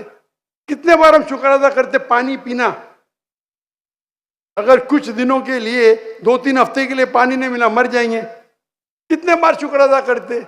मैं पूछना चाहता हूं इतने बड़े मजमे से कितने लोग ने अल्लाह का शुक्र अदा किए कि हमें सांस, ऑक्सीजन दे रहा है? कितने लोग ने शुक्र अदा किया? अल्लाह का हाथ ऊपर करो। सांस के लिए, सांस के लिए, सांस के लिए, पानी के लिए नहीं, पानी के लिए नहीं। जो अल्लाह ताला हमें एयर दे रहा है ताकि हम जी सके, आधे घंटे के लिए हमें हवा नहीं मिलेंगे मर जाएंगे, कितने लोग ने शुक्र अदा किया अल्लाह का सांस के लिए? 4-5% है माशाअल्लाह। शायद आपने मेरा लेक्चर सुने, आपने लेक्चर सुने थे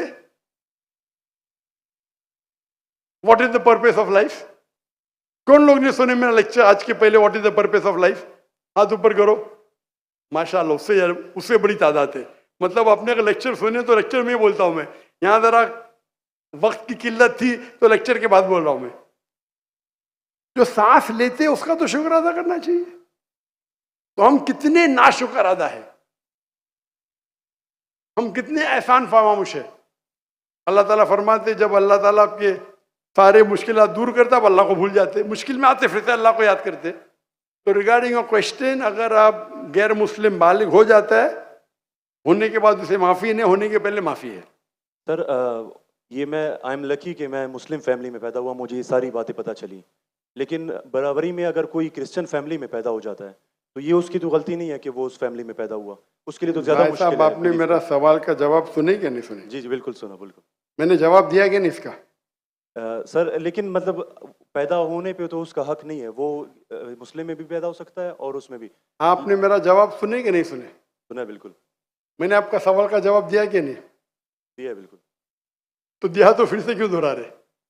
मैंने साफ कह चुका हूं, मुसलमान फैमिली में पैदा होना जन्नत की टिकट नहीं है, और गैर मुसलमान फैमिली में पैदा होना जहन्नम की टिकट नहीं है। लेकिन उसके लिए ज्यादा मुश्किल होगा ना जो क्रिश्चियन होगा। आपको लगता है, आपको लगता है, क्योंकि आपको गलत फहमी है कि मैं 100% जन्नत में जाऊंगा। मुझे तो, मैं मेहनत क्यों कर रहा हूं, क्यों मैं दुनिया भर घूम रहा हूं,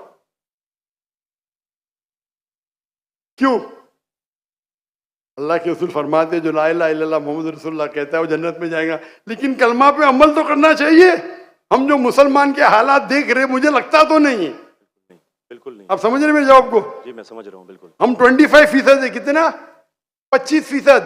2 बिलियन, 2 बिलियन कितने अरब होते? 2 अरब,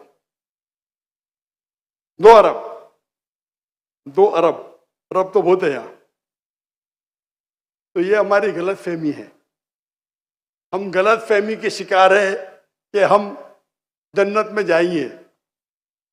हम कह रहे थे इंशाअल्लाह अल्लाह हमारे गुनाह को माफ करेगा तो इंशाअल्लाह जन्नत में जाएंगे इंशाअल्लाह। तो ये अल्लाह सुब्हानहू व तआला का फरमाते कुरान मजीद में, कोई भी काफिर अल्लाह के जस्टिस को डिनाई नहीं करेगा। ये नहीं कहेगा कि मेरे से नाइंसाफ, जिस तरीके से आप बोल रहे हो, वो कहेगा अल्लाह ताला मुझे और एक मौका दे दे। अल्लाह बोलेंगे खत्म हो गया टाइम, इस दुनिया में बहुत मौके दिए, बराबर ना?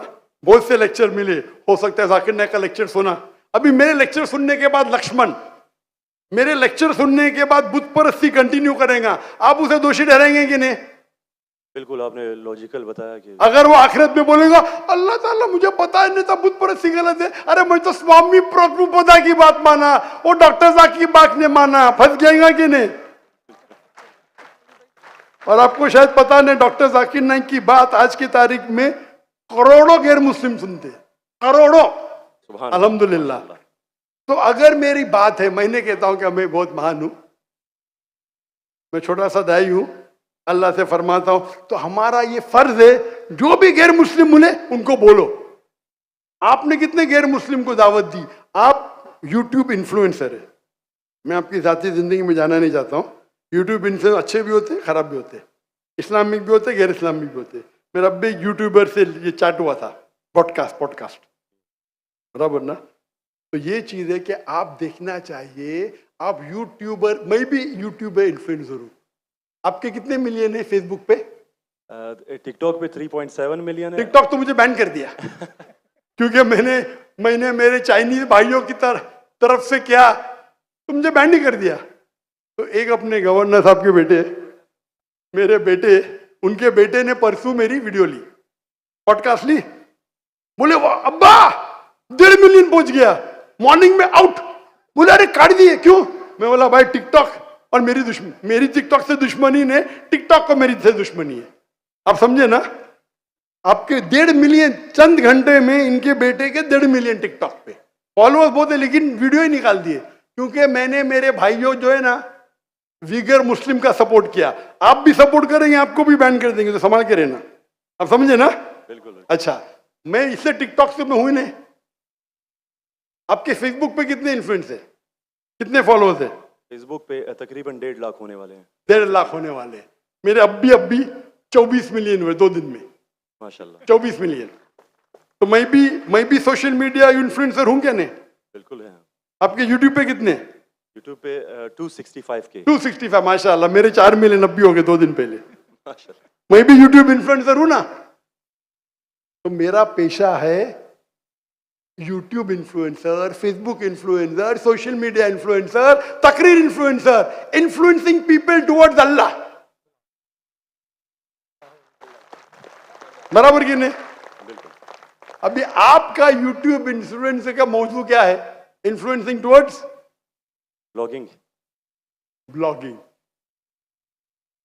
लेकिन व्लॉगिंग के बीच में कोशिश करता हूं कि जो इल्म मुझे कभी हासिल हो आपकी वीडियो से, डॉक्टर इसरा साहब की वीडियो से, कोशिश करता हूं कुछ माशाल्लाह। मौजूद लेकिन सही तो ब्लॉगिंग ही है ना। बिल्कुल। मैंने मेरे मेडिकल प्रोफेशन छोड़ दिया, तो ये तो है ना। अगर आप इन्फ्लुएंस करेंगे ब्लॉगिंग की तरफ, बेटर है कि अल्लाह की तरफ। भले आपका जो फॉलोअर्स आधे भी हो जाएंगे, 10% जो मेरी आपकी दरखास्त है, मेरी आपसे इल्तिजा है, आप इस्लामिक यूट्यूब इन्फ्लुएंसर बनो। मे भी आपके फॉलोअर्स 4 मिलियन से 1 मिलियन हो जाएंगे। आपकी जो आपको पैसा मिलता है कब यूट्यूब से? बिल्कुल मिलता है। मैं तो पैसा लेता ही नहीं हूं। मुझे कहते आप अगर फेसबुक पे ऐड लेंगे आपको $50,000 पर मंथ मिलेगा। अरे भाई मुझे जन्नत जाने का है, $50,000 आप मुझे $50 मिलियन भी देंगे तो मैं ऐड नहीं दूंगा। Most of the social media पे ऐड देना हराम है। आपके चैनल पे लड़कियां आ जाएंगी, छोटे छोटे कपड़े में आ जाएंगी। अरे क्यों मुझे जन्नत में जा रहे भाई? मेरे यूट्यूब सोशल मीडिया पे नो मोनेटाइजेशन। कभी कभी किसने स्ट्राइक किया, अगर मैं ऑडियो इस्तेमाल किया विद परमिशन, उसके मैनेजर को पता नहीं तो कभी ऐड आ जाती, गलती से ऐड आ जाती। मेरे हिसाब से मैं भी सोशल मीडिया में I am a expert in social media. No blogging, only logging towards Allah. माशाल्लाह माशाल्लाह। और जरूरत ही नहीं, अल्लाह ताला मुझे रोज लाखों देता है तो क्यों मैं यूट्यूब से लूं भाई? यूट्यूब से हराम कमाई हराम है। यूट्यूब के ऐड से अगर आप कमाते हैं, वो ऐड में लड़कियां आ जाएंगी, म्यूजिक आ जाएंगी, ये आ जाएगा वो, आप उसको में भी आप अल्कोहल ऐड को बैन करेंगे। लड़कियां तो बैन नहीं कर सकते ना? कर सकते क्या? नहीं कर सकते। अपने माशरे में पीडोफिलिया फैलेगा इसके वजह से। आप समझ रहे ना? हर इंसान समझता मैं तो इस्लामिक हूं। कमाने का, यूट्यूब इन्फ्लुएंसिंग बहुत कम, कमाना तो छोड़ दो, मैं कमा सकता हूं, 24 मिलियन फॉलोअर्स है, बराबर ना। मेरे इसमें कोई भी मेरी कॉपी कर सकता है फ्री में। मेरे यूट्यूब के जरिए कितने लोग $10,000 $50,000 पर मंथ कमाते। थंबनेल पे क्या डालते, फोटो डाल देते लड़की का, मेरे इसके ऊपर 5 लाख, उसके इस पे 2 मिलियन। भाई मैं सवाब कमाऊंगा ना, वो क्या कमाएगा, पैसा और नर्क। मैं बोला नो कॉपीराइट, पैसा तू कमा भाई, मुझे अजर कमाने दे। मैं अगर हिट करूंगा ना, उसका पैसा मेरे पास आ जाएगा, बराबर कि नहीं। मैं बोलता हूं नो कॉपीराइट। जाकिर नाइक, ऐश्वर्या राय, ये ऐश्वर्या राय कौन है, गूगल करूंगा, अरे बॉलीवुड की एक्ट्रेस है, मुझे क्या पता, समझे ना। मेरा वीडियो लेते हैं, लेकिन मैं क्या बोलता हूं, मेरे वीडियो के ऊपर शैडो बैन, शैडो बैन पता है आपको ना, शैडो बैन है। मैं बोला भाई काम करो, पैसा कमाओ, मुझे सवाब मिलने दो। मैं रील्स करता हूं, मेरा वीडियो पहले 100,000 1 मिलियन, अभी 2,000 3,000, अभी पाकिस्तान में माशाल्लाह बढ़ गया, 1 लाख 2 लाख हो गया, क्योंकि हिट बहुत है। तो मैं बोलता हूं, मैं तुम लोग कमाओ पैसा, मुझे सवाब कमाने दो। We are specialise in social media, हम सोशल मीडिया में स्पेशलाइज्ड है। किस तरीके से थंबनेल बनाना, what is the difference between Facebook, what is the difference between, मैं कहता हूं मैं अल्लाह इन्फ्लुएंसर हूं, अल्लाह सेंटर्ड। मेरी आपसे इल्तिजा है, मेरी आपसे दरखास्त है, मैं मोहब्बत से मेरे भाई अब्दुल बासित, अल्लाह के तरफ लोग को, अल्लाह ने अगर आपको हुनर दिया है इन्फ्लुएंस करने का, अल्लाह के तरफ इन्फ्लुएंस करो, इंशाअल्लाह आपकी फॉलोइंग डबल ट्रिपल हो जाएंगी इंशाअल्लाह। अल्लाह अगर तो, और अल्लाह ताला आपको रिस्क देगा, जो रिस्क है आपके इसमें आएगा, कौन निकाल नहीं सकता है, अल्लाह देखता है हराम का रिस्क है हलाल का रिस्क। आप समझते हैं कि आप ऐड बंद कर जाएंगी तो रिस्क बंद हो जाएंगी, ऐड बंद करो रिस्क डबल हो जाएंगी इंशाअल्लाह। अल्लाह ताला के बहुत से दरवाजे खुलेंगे।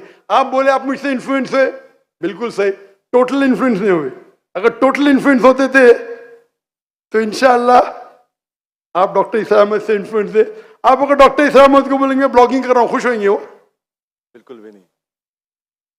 येट अल्लाह आपको हिदायत दे, अल्लाह आपको अजर दे, आप अच्छा काम कर रहे हैं इंशाअल्लाह। खाली थोड़ा ट्विस्ट लेके आइए। तो जिसने मेरा पॉडकास्ट किया, जो भी किया है, मैं उसको भी हिदायत दी, नहीं डॉक्टर साहब मैंने भी नया चैनल इस्तेमाल किया, मुझे अच्छी बात है, करो भाई। एक दिन में 1.2 मिलियन, एक दिन में कितना, 1.2 मिलियन, 1.2 मिलियन व्यूअर। मेरे बेटे ट्रैक कर रहे थे, 2 दिन में 2 मिलियन। अब भी पॉडकास्ट लिया, मलेशिया आए थे मेरे पास लेने के लिए, हाँ लो भाई चलो भाई, पाकिस्तानी है, मोहब्बत करते हैं अल्हम्दुलिल्लाह। अभी 5 मिलियन के ऊपर हो गया एक हफ्ते में, एक दिन में 1.2 मिलियन। जी मैंने वो वीडियो देखी है। अच्छी है क्या, अच्छा लेवल, 1.2 मिलियन एक दिन में, 24 घंटे से कम, अच्छा है कि नहीं? मैंने खुद यही सोचा था कि आपका अकाउंट जो है शैडो बैन है, क्योंकि दूसरों को इतने व्यूज मिल रहे हैं, आपको उतने। हाँ नहीं, मेरा चैनल बैंड है, मैं नहीं बैंड हूँ। टिकटॉक पे मैं बैंड हूँ, टिकटॉक पे पूरा बैंड, क्योंकि मैं, मेरे भाई जो है ना चाइना में, मेरे लिए दिल उनका है। टिकटॉक बैन करेगा क्या फर्क पड़ता है, अल्लाह मुझे बैन नहीं करना चाहिए, बराबर ना? बराबर। मैं बात नहीं करना चाहता हूँ हमारे देश के, मुसलमान देश के, जब प्राइम मिनिस्टर से पूछते विगर मुस्लिम के बारे में, हमको पता ही नहीं। अरे कैसा पता नहीं आप अगर मुसलमान देश के प्राइम मिनिस्टर है, आपसे पूछा जाता है विगर मुस्लिम के बारे में, आपको बोलता पता ही नहीं। क्या हो गया हमारे माशरे को? अगर हमारे भाई विगर मुस्लिम, उन पे जुल्म हो रहा है, आप बोलते पता ही नहीं। जब मैं डंकी की चोट पे उनको सपोर्ट किया मलेशिया में, टिकटॉक पे बैन नहीं करते किसको, पता है ना? जाकिर नाइक को। तो मेरा गर्व से, अच्छा माशाअल्लाह, शैतान ने मुझे बैन किया, अल्हम्दुलिल्लाह। वहां के दरवाजे बंद तो यहाँ के दरवाजे खुले। अल्लाह ताला टेस्ट करता है आपको, अल्लाह ताला इम्तिहान लेता है आपकी, इम्तिहान लेता है, भाई मैं टेस्ट करूंगा आपको क्या करने का। अल्लाह सेंटर्ड बनो, लोग को अल्लाह की तरफ लेके आओ, अल्लाह इन्फ्लुएंसर बनो, इंशाअल्लाह दुनिया में फायदा होगा कि नहीं होगा, आखिरत में तो आपकी जन्नत confirm. Thank you so much. जी बहुत शुक्रिया। ये सेंटर से मैं दरख्वास्त करूंगा, सेंटर में अगर माइक मौजूद है तो इनको मौका दिया जाए। इससे पहले मैं एक पर्स मेरे पास आया, उमर सुफियान है कोई जिनका ये पर्स हो, ये निशानी बता के सिक्योरिटी वालों से कलेक्ट कर लें प्लीज़। सेंटर से मैं दरख्वास्त करूंगा, सेंटर में अगर कोई नॉन मुस्लिम भाई हैं तो पहले उनका हक है, वो सवाल करेंगे। अस्सलाम वालेकुम sir, my name is Mohammad Ismail and I am a student. Sir मेरा ये सवाल था कि कुरान में आता है कि दो लोगों के लिए कत्ल की सज़ा सुनाई गई है, एक जो फसाद फिल अर्द करे और दूसरा जो किसी का कत्ल करे। लेकिन जब हम अहादीस का मुआयना करते हैं तो हमें एक दूसरी टाइप भी मिलती है कि जो मर्द और औरत शादीशुदा जिना करें तो उनके लिए भी कत्ल की सज़ा है। तो हमें किस चीज़ को मानना चाहिए?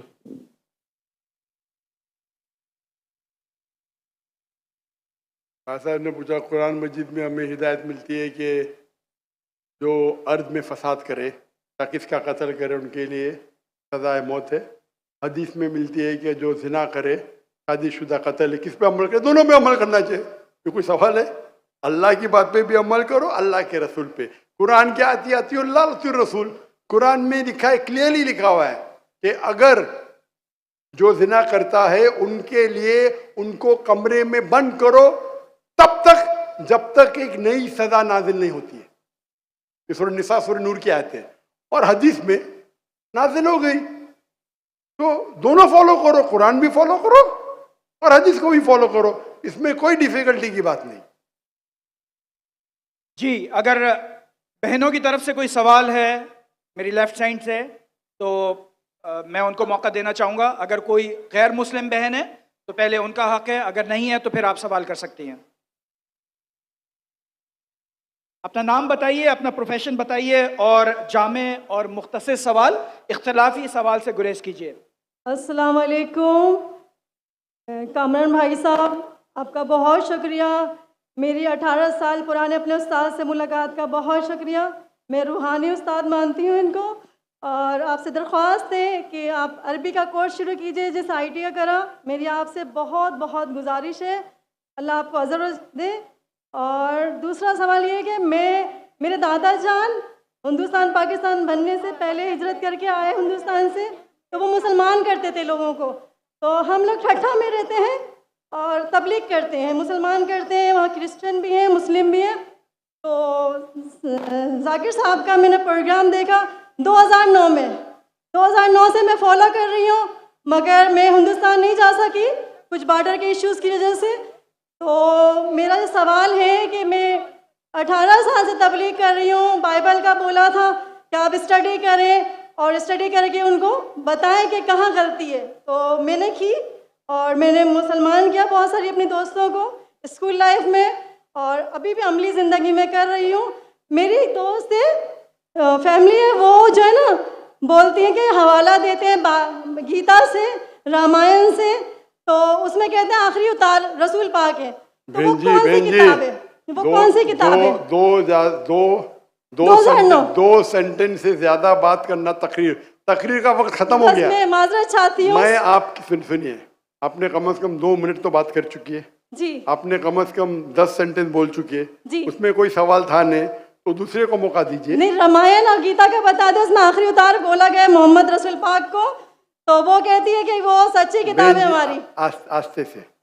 आस्ते से माइक जरा दूर खड़ी रहिए। वो बोलती है कि कौन बोलती है? मेरी दोस्त हैं जिनको मैंने तबलीग की कि इस्लाम में दाखिल हो जाओ, तो वो बोलती हैं आपके जाकिर नाइक साहब मेरा एक सवाल का जवाब दे दो तो मैं मुसलमान हो जाऊंगी कि ये रामायण और गीता में जो लिखा हुआ है कि आखिरी रसूल पाक जो आखिरी उतार है तो हमारी किताब सच्ची है और इसे हवाला क्यों देते हैं वो?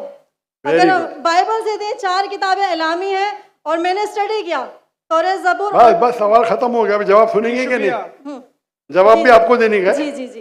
अब सवाल छोटा सा, इतने छोटे सवाल के लिए आप 10 सेंटेंस आगे 10 सेंटेंस पीछे, लोग को सवाल ही घूम जाता है। सवाल छोटा सा। मेरी हिंदू दोस्त कहती है, हिंदू सहेली कहती है कि जाकिर नाइक कहते हैं हिंदू किताब में अल्लाह के रसूल मोहम्मद सल्लल्लाहु अलैहि वसल्लम का जिक्र है तो मेरी किताब सही है। बराबर ना? मैटर खत्म। अभी जवाब देता हूं मैं। अगर कोई हिंदू कहता है कि अगर मेरी हिंदू किताब में मोहम्मद सल्लल्लाहु अलैहि वसल्लम का जिक्र है और मेरी हिंदू किताब सही है, तो आपको कहना चाहिए आपकी किताब इस पोर्शन जिसमें लिखा है कि मोहम्मद सल्लल्लाहु अलैहि वसल्लम आखिरी पैगंबर, वो 100% सही है। एक मैथमेटिक्स की किताब में 4 इक्वेशन है, एक में लिखा है 2 जमा 2 4, दूसरे जगह लिखेला 3 जमा 3 6, तीसरे जगह लिखेला 4 जमा 4 10। तो क्या तीनों चीज सही है? 2 चीज सही है, 1 चीज गलत है, बराबर? हाँ कि नहीं? पहले 2 चीज सही है, 2 जमा 2 4, 3 जमा 3 6, 4 जमा 4 10 नहीं होता है, 8 होता है। अगर एक चीज सही है, जरूरी नहीं सब चीज सही है। उनको बोलिए जो चीज सही है हमको चेक करना पड़ेगा। कुरान की मानी है फुरकान, क्राइटेरिया टू जज राइट फ्रॉम रॉन्ग। कुरान से जो मिलता है हम उसे मानते, कुरान से जो नहीं मिलता है नहीं मानते। आपके भगवत गीता, आपके वेदा में लिखा है आखिरी पैगंबर मोहम्मद सल्लल्लाहु अलैहि वसल्लम में, बिल्कुल सही है, बिल्कुल सही है। लेकिन आपकी किताब में गलत चीज भी लिखी हुई है। आपके किताब में जो लिखा है बुत परस्ती गलत है, वो सही है। आपके किताब में लिखा है कि शराब पियो, वो गलत है। तो एक चीज सही होने का मतलब नहीं पूरी किताब सही है। हमारी पूरी किताब 100% कुरान सही है। आपकी किताब में मिक्सचर है, सही भी गलत।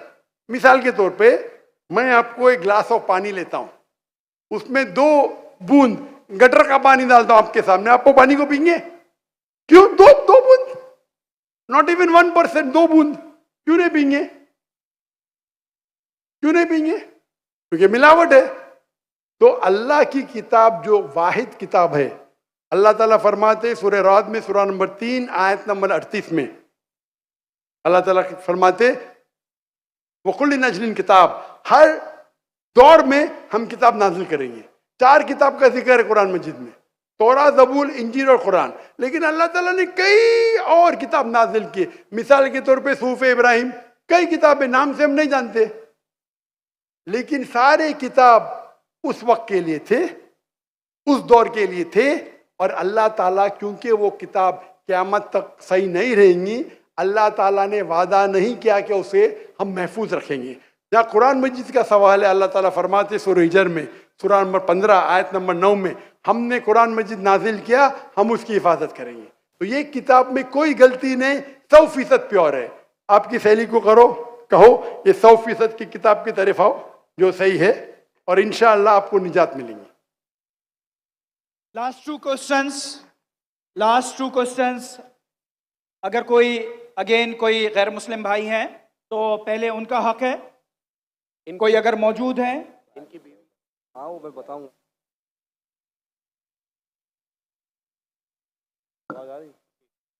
सर ये मेरा सवाल है कि अपना नाम बताइए, अपना प्रोफेशन बताइए। मेरा नाम है अली हमजा और मैं मुस्लिम कमेटी से हूँ। मैंने एक लड़की से शादी की थी, हिंदू लड़की से, मुस्लिम करके। अलबत्ता उससे एक मेरी बेटी पैदा हुई, तो अब वो मुझसे डिवोर्स मांगती हैं और वो बच्ची भी मांगती हैं, और वो कहती हैं कि इस बेटी को मैं साथ ले जाऊंगी और अपने मज़हब में कन्वर्ट दोबारा होना चाहती हूँ। अगर मैं बच्ची दे देता हूँ और वो अपने मज़हब में कन्वर्ट हो जाती है तो क्या मुझे गुनाह मिलेगा या नहीं मिलेगा? मतलब यही सवाल है। भाई साहब ने पूछा कि मैंने एक हिंदू लड़की से शादी की, फिर कहा कि शादी करने के पहले कन्वर्ट कर लिया। ये कहा एक बच्ची पैदा हो गया, अभी डिवोर्स चाहती है 1 साल बाद, और वो मेरी बच्ची को लेके आना चाहती, तो मैं क्या इसकी जिम्मेदारी मेरी है? पहले ये पूछना चाहता है अपने कन्वर्ट सही तरीके से किया, गलत तरीके से किया? सर कन्वर्ट पहले किया, पहले मुस्लिम किया कराची नौरी टाउन से। कन्वर्ट जो किए अपने, मैं कहता हूँ रिवर्ट, सही तरीके से किए या गलत तरीके से, मैं नहीं जानता हूँ। सही तरीका मतलब सही तालीमात दी कुरान मजीद की, वो असल में कुरान से मुतासिर हुए कि आपसे, आपका नाम क्या है? अली हमजा। अली हमजा, हो सकता है वो अली हमजा के इश्क में कन्वर्ट हो गई, बराबर ना? वो अल्लाह के इश्क में कन्वर्ट होना चाहिए, अल्लाह के रसूल के इश्क में कन्वर्ट होना चाहिए। आपके इश्क में कन्वर्ट हो गई तो मे भी आपकी गलती है। कन्वर्ट करके बच्ची पैदा हो गई, बच्ची को भी लेके जाएंगे टेंपल में, गलती किसकी है अभी? आप बोलिए मुझे, गलती किसकी? हाँ आपकी जय, अब क्यों सवाल पूछ रहे फिर? सर ये सवाल तो है कि सवाल ये है, अभी ऑपरेशन हो गया, प्लास्टिक सर्जरी करने पड़ेगा, आप उनको मेरे कसट दिखाओ, मेरे वीडियो दिखाओ। सर आप 1 साल आपसे शादी की, आपको 100% पता कि नाम के लिए कन्वर्ट की, चलो हो तो गई कन्वर्ट, उस टाइम भी दावत नहीं की आपने, सही है क्या? सच बोलो। सर आपका बयान लेट हुआ, वो चलेगी। सुने मेरी बात, आई थी। सुने मेरी बात। आपने शादी कर ली, चलो कर ली, अल्हम्दुलिल्लाह। आपको पता था कि वो नाम के लिए कन्वर्ट हुई, उस टाइम तो अब सही दावत देने का था उसको, बराबर कि नहीं? बराबर। आपने बोले चलो कन्वर्ट हो गए, अभी गए भाड़ में, क्या फर्क पड़ता है? यानी आपने सूरे अल असर के 3रे पार्ट को वतवासौ बिल हक पे अमल नहीं किया, बराबर? बराबर। जन्नत में जाने के लिए वतवासौ बिल हक भी जरूरी है, अपने खुद के बीवी के साथ नहीं करा तो अल्लाह से पहले माफी मांगनी पड़ेगी। अभी प्लास्टिक सर्जरी करो, आप समझे ना? अगर आपकी बीवी डिवोर्स लेती है, मुझे पता नहीं पाकिस्तान में शरिया कोर्ट है क्या नहीं, लेकिन अगर शरिया के हिसाब से आपकी बीवी इस्लाम छोड़ नहीं सकती, अगर छोड़ती है तो आपके बेटी को नहीं लेके जा सकती। अगर वो मुस्लिम होती थी तो काजी फैसला करेगा बच्ची की उम्र क्या है, किसके हक में जाएंगे, लेकिन कोई भी काजी इस्लामिक कोर्ट में एक मुस्लिम लड़की को गैर मुस्लिम मर्द या औरत के पास नहीं भेज सकता। लेकिन सर कोर्ट तो उसके हक में फैसला कर रहा है ना। हाँ कोर्ट, पाकिस्तान का कोर्ट, पाकिस्तान का कोर्ट। मैं समझा पाकिस्तान तो शरीयत को फॉलो करती है। नहीं मैं समझा, ऐसा नहीं। नहीं मैं समझा। मलेशिया में माशाल्लाह, मलेशिया बहुत से केसेस होते, अगर कोई मुस्लिम बोला मुझे गैर मुस्लिम बनने का, नॉट अलाउड, अलाउड ही नहीं है। क्या बोलेंगे? आपको काउंसलिंग की जरूरत है। काउंसलर, आपने एक बार तय कर दिया मुसलमान हूं अपनी मर्जी से तय कर दिया, बोले मुझे गैर मुस्लिम बनने का, कैसा बन सकते भाई? काउंसलिंग, 6 महीना काउंसलिंग, फिर से आएगा, फिर से काउंसलिंग। आप समझ रहे? जी सर। मलेशिया, इसीलिए मैंने मलेशिया चुना, समझे अपना? आप कह रहे का इधर वो हिंदू मुस्लिम बन गए, मुस्लिम से फिर से हिंदू बन गए, और कोर्ट ने फैसला दिया कि तो Republic, Islamic Republic of Pakistan कैसा हुआ फिर? ये माफ करना,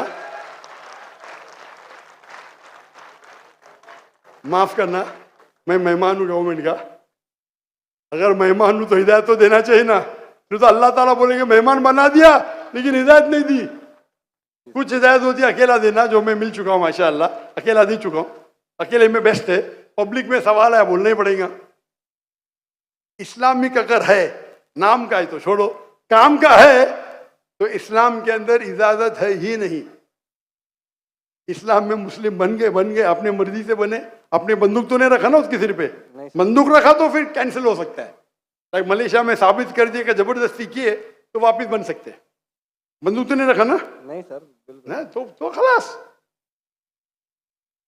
तो आपको जरा करने पड़ेगा।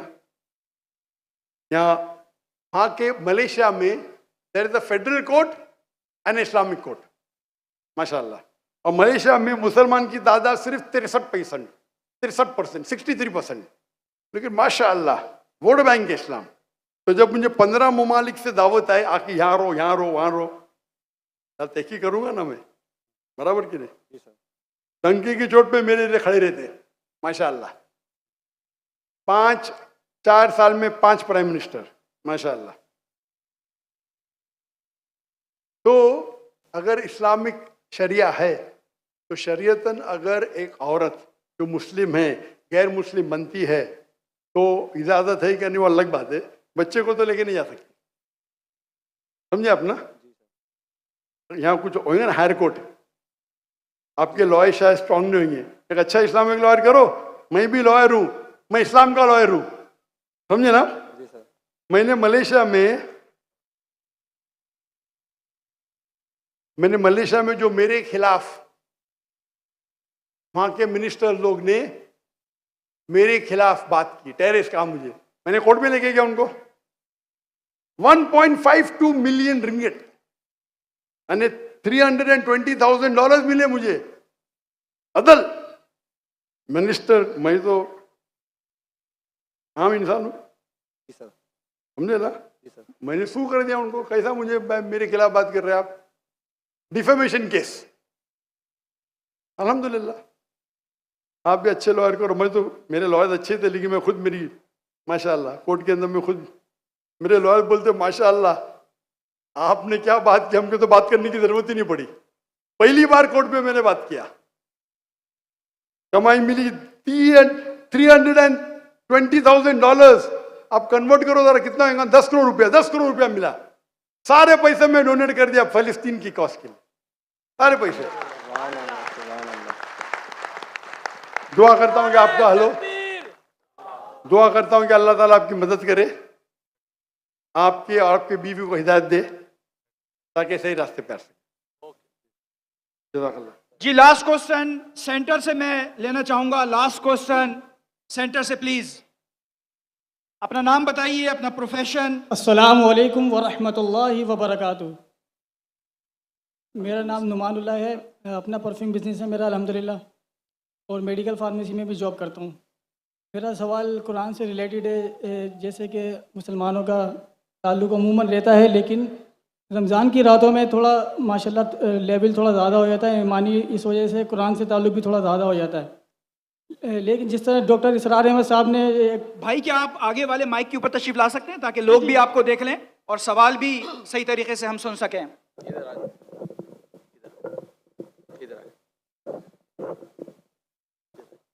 अस्सलाम वालेकुम, मेरा नाम नुमानुल्लाह है, मैं अपना परफ्यूम बिज़नेस करता हूँ और अल मदीना इस्लामिक रिसर्च सेंटर का स्टूडेंट भी हूँ। तो मेरा सवाल ये है कि रमज़ान की रातों में मुसलमानों का ईमानी लेवल थोड़ा ज़्यादा होता है। जिस तरह डॉक्टर इसरार अहमद साहब ने काम को जारी रखा था कि मुसलमानों को कुरान से जोड़ने के लिए। तो मेरा ताल्लुक़ वैसे अहले हदीस से है, मकतब अहले हदीस से अल्हम्दुलिल्लाह। तो अब मैंने जो विज़िट करा है और जो मेरा ताल्लुक़ भी रहता है इस हवाले से कि कुरान से जोड़ने के हवाले से मेरी मुलाकातें भी होती रहती हैं उनसे।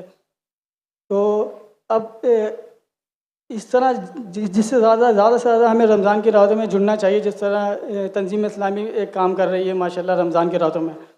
तो तमाम मकातब फ़िक्र को कम से कम रमज़ानुल मुबारक में मुख्तसर सी तशरीह, जिस तरह डॉक्टर इसरार ने शुरू करा था। सवाल पूछिए, सवाल पूछिए, आपका सवाल क्या है? मेरा सवाल ये है कि लोग ज़्यादा से ज़्यादा तिलावत की तरफ ही जाते रहते हैं, तो किस तरह हम कैसे जोड़ सकते हैं मुसलमानों को? हम एक दाई भी बनना चाहते हैं और हमारे लिए कोई आसान सी रहनुमाई फरमा दें जिस तरह हम फील्ड में भी काम कर सकें और मदारिस में भी काम कर सकें। जज़ाकल्लाह खैर। भाई साहब ने कहा कि किस तरीके से हम मुसलमान को कुरान से जोड़ सके रमज़ान में तिलावत। मैं तो करता हूँ हर रोज़ करना चाहिए। क्यों रमज़ान में? ईमानी लेवल थोड़ा ज़्यादा होता है तो थोड़ा टाइम मिल जाता है तरावी के बाद। हम तो ईमान लेवल कम है उस टाइम जोड़ना चाहते हैं। जब ईमान लेवल कम में जोड़ेंगे तो ईमान लेवल हाई में जोड़ने की ज़रूरत ही नहीं, ऑलरेडी जुड़े रहिए। आपका करने का तरीका मेरा अलग है। भाई साहब आप जरा इधर आए ना। हाँ आप पीछे, यहाँ पीछे भाग रहे, माइक के पीछे, यहाँ भी आप इसके पीछे भाग रहे। आप अहले हदीस से जुड़े, तंजीम इस्लामी से जुड़े, खुद्दमुल कुरान से जुड़े, मैं भी सारे उधर से जुड़ा हूँ। डॉक्टर इसरार साहब का मैं भी फ़ैन हूँ माशाअल्लाह, डॉक्टर इसरार अहमद का फ़ैन हूँ, देवबंद का फ़ैन हूँ माशाअल्लाह, नो प्रॉब्लम अहले हदीस से। लेकिन कॉल इन्ननी मिनल मुस्लिमीन, मैं आपको मुस्लिम कहता हूँ, मैं कुरान से जुड़ा हूँ। आप समझे ना? तो जो आपकी अल्लाह ने जो आपको सहूलियत दी है, एबिलिटी उससे करो। और अगर अल्लाह ने आपको एबिलिटी दी, रोज जोड़ सकते हैं लोग को, तो रमजान के लिए क्यों रुक रहे? बाकी टाइम पे क्या करेंगे? मच्छर मारेंगे? रोज भी जोड़ते हैं वैसे, रोजाना हमारी क्लास चलती है। बोलो कि हर रोज जोड़ने की कोशिश करो। तो ये सवाल कि रमजान में करना सिर्फ ठीक है, अगर आपका कम लेवल है तो रमजान में तो जोड़ो, नो प्रॉब्लम। तो कौन आपको रोक रहा है? असल में बहुत सारी मदारिस में, मस्जिदों में ये काम होता नहीं है। अगर वो शुरू भी करते हैं तो ज़्यादा से ज़्यादा 15 मिनट देते हैं और खुलासे का नाम देते हैं। 15 मिनट में एक आयत की तफसीर भी तकरीबन सही से नहीं हो सकेगी। तो क्या होता है? मतलब मुख्तसर सी तशरीह 2 घंटे, कम से कम 1.5 घंटा, ऐसा बढ़ा के कम से कम रमज़ान पूरा कुरान एक मुख्तसर तर्जुमे से भी जोड़ लें तो काफ़ी लोग जो हैं इनका प्रॉब्लम हमारे मुसलमान इदारे में यही प्रॉब्लम है। चाहे मैं ही सही हूँ, आपको बोलना चाहिए मैं भी सही हूं। ये एक सिर्फ यही तरीका है क्या कुरान मजीद में लिखा हुआ ये कि आप 2 घंटा करो, लिखा है कुरान मजीद में, क्या हदीस में लिखेला है? क्यों आप जबरदस्ती कर रहे? जो मैं करूं सब लोग करें, अरे आपका इदारा सबसे बेस्ट है दुनिया में क्या? मैं बोलता हूं कि डॉक्टर जाकिर नहीं करे वही करो, कि मैं आपको बोला हूं कि कंपैरेटिव करो, आप करते कंपैरेटिव? आपको याद है बाइबल? आपको मैं बोलूं आप करो, क्यों जबरदस्ती?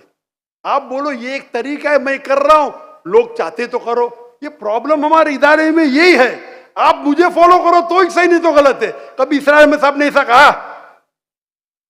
आप इसरार अहमद की तालीमात पढ़ो। प्रॉब्लम ये है कि हर इदारा समझता है आप मुझे ही फॉलो करो, ये ही को निकालो, भी में कन्वर्ट करो। मैं कहता हूं मैं भी सही हूं, मेरा भी एक तरीका है दावत का, है क्या नहीं तरीका? आपको फॉलो करने क्या करो, अल्हम्दुलिल्लाह कुछ तो करो। जरूरी है कि डॉक्टर जाकिर नाइक की बने? कुरान में लिखेला कि डॉक्टर जाकिर नाइक को फॉलो करो? किसको फॉलो करो? अल्लाह के रसूल को फॉलो करो। अल्लाह के रसूल ने कहा कि 2 घंटा पढ़ना चाहिए तरावी के बाद? नहीं। लेकिन हराम ने अच्छी बात है, मैं आपके साथ हूं, लेकिन जबरदस्ती थोपने का है। नहीं 40 दिन जाओ, अरे क्यों 40 दिन जाओ? मुझे जिंदगी भर जाने का है, जबरदस्ती। जाकिर भाई 40 दिन चलो, अरे जिंदगी भर मैंने दे दिया अल्लाह के राह में, दिन दिया रात दिया।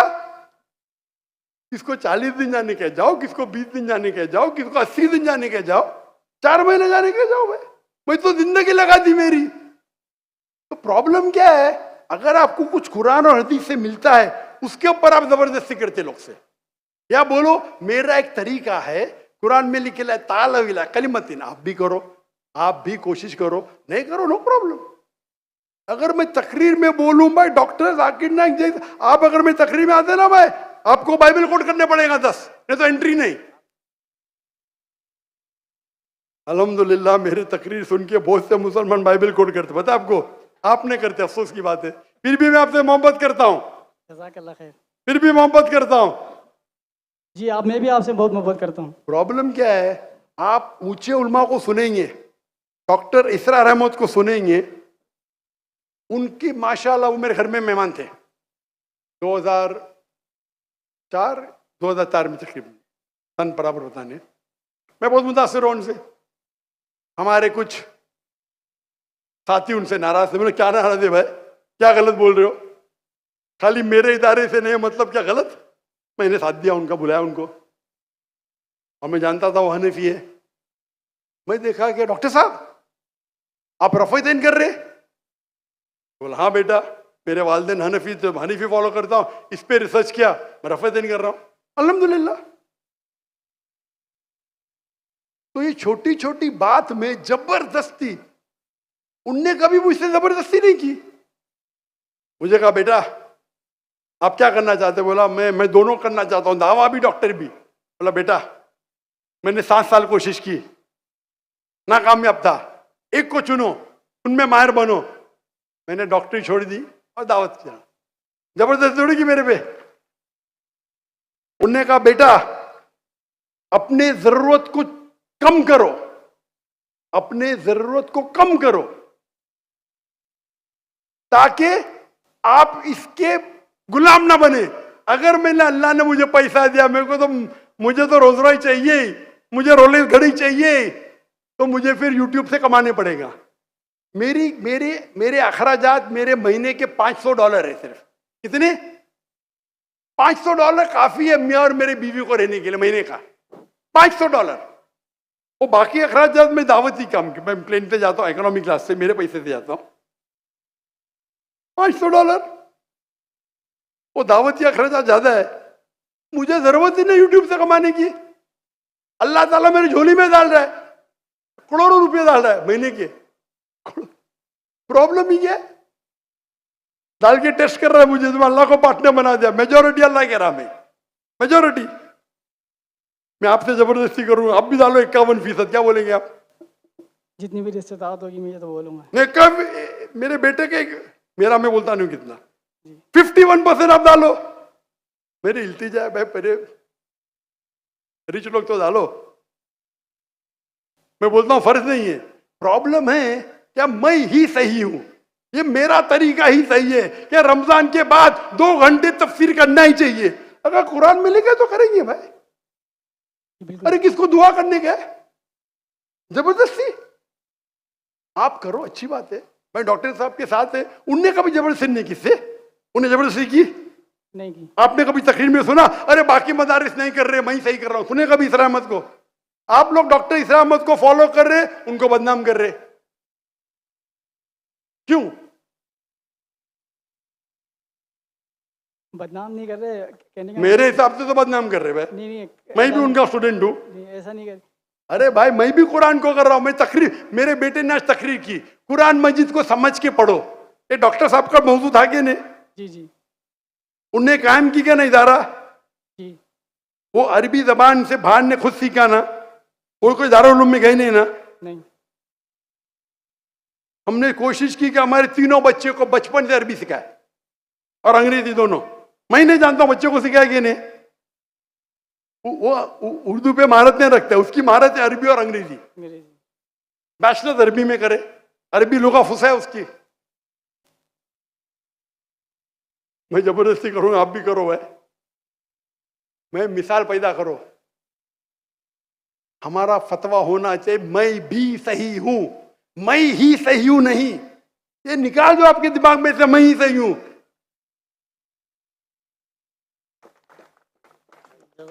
जज़ाकल्लाह खैरन सर। हमारा जिंदगी का मकसद होना चाहिए अल्लाह के रसूल, इदारे की तरफ नहीं। मैं मेरे आपको कौल इन्ननी मुस्लिम, आपने बोले मैं अहले हदीस से हूं, मैं इस्लाम मैं भी इस्लाम जानता हूं, मैं भी अहले हदीस से हूं, मैं देवबंद से हूं, हम लोग बरीली को ना कोई मानते, मैं सबका हूं माशाअल्लाह। लकब से मुसलमान हूं, मोहब्बत सबसे करता हूं, सारे उलमा से मोहब्बत करता हूं। अगर अल्लाह और अल्लाह के रसूल के राह में देते इख्तिलाफ भी होगा फिर भी मोहब्बत करता हूं, क्योंकि कुरान की आयत है मैं ही से यूं ऐसा ही करो। क्यों ऐसा? ये पाकिस्तान में बहुत है, हिंदुस्तान में भी है, पाकिस्तान में ज्यादा है। आप हटो जरा, कुरान को पढ़ो। अगर आप कुरान तर्जुमे से पढ़ते, तर्जुमे में लिखा है, तर्जुमे में क्या लिखा है? सूरह फुसिलत में सूरा नंबर 41 आयत नंबर 34, अगर आपके दुश्मन आपसे कुछ गलत करते हैं, ईविल करते हैं, उसका बदला अच्छा दो, ताकि वो दुश्मन आपका दोस्त बने। बराबर कि नहीं? आपके कितने दुश्मन आपके दोस्त बन गए? आपके दुश्मन ही नहीं है, बराबर ना? नहीं है, काफी दुश्मन है। इंशाअल्लाह अल्लाह से दुआ करते हैं हम सबको हिदायत दे और हम अल्लाह की किताब पे अमल करें, अल्लाह के रसूल की हदीस पे अमल करें, और इंशाअल्लाह अल्लाह हम सबको इंशाअल्लाह जन्नत में उठाए। आखिर दावान अल्हम्दुलिल्लाह रब्बिल आलमीन। जाते जाते आखिरी नारा पाकिस्तान।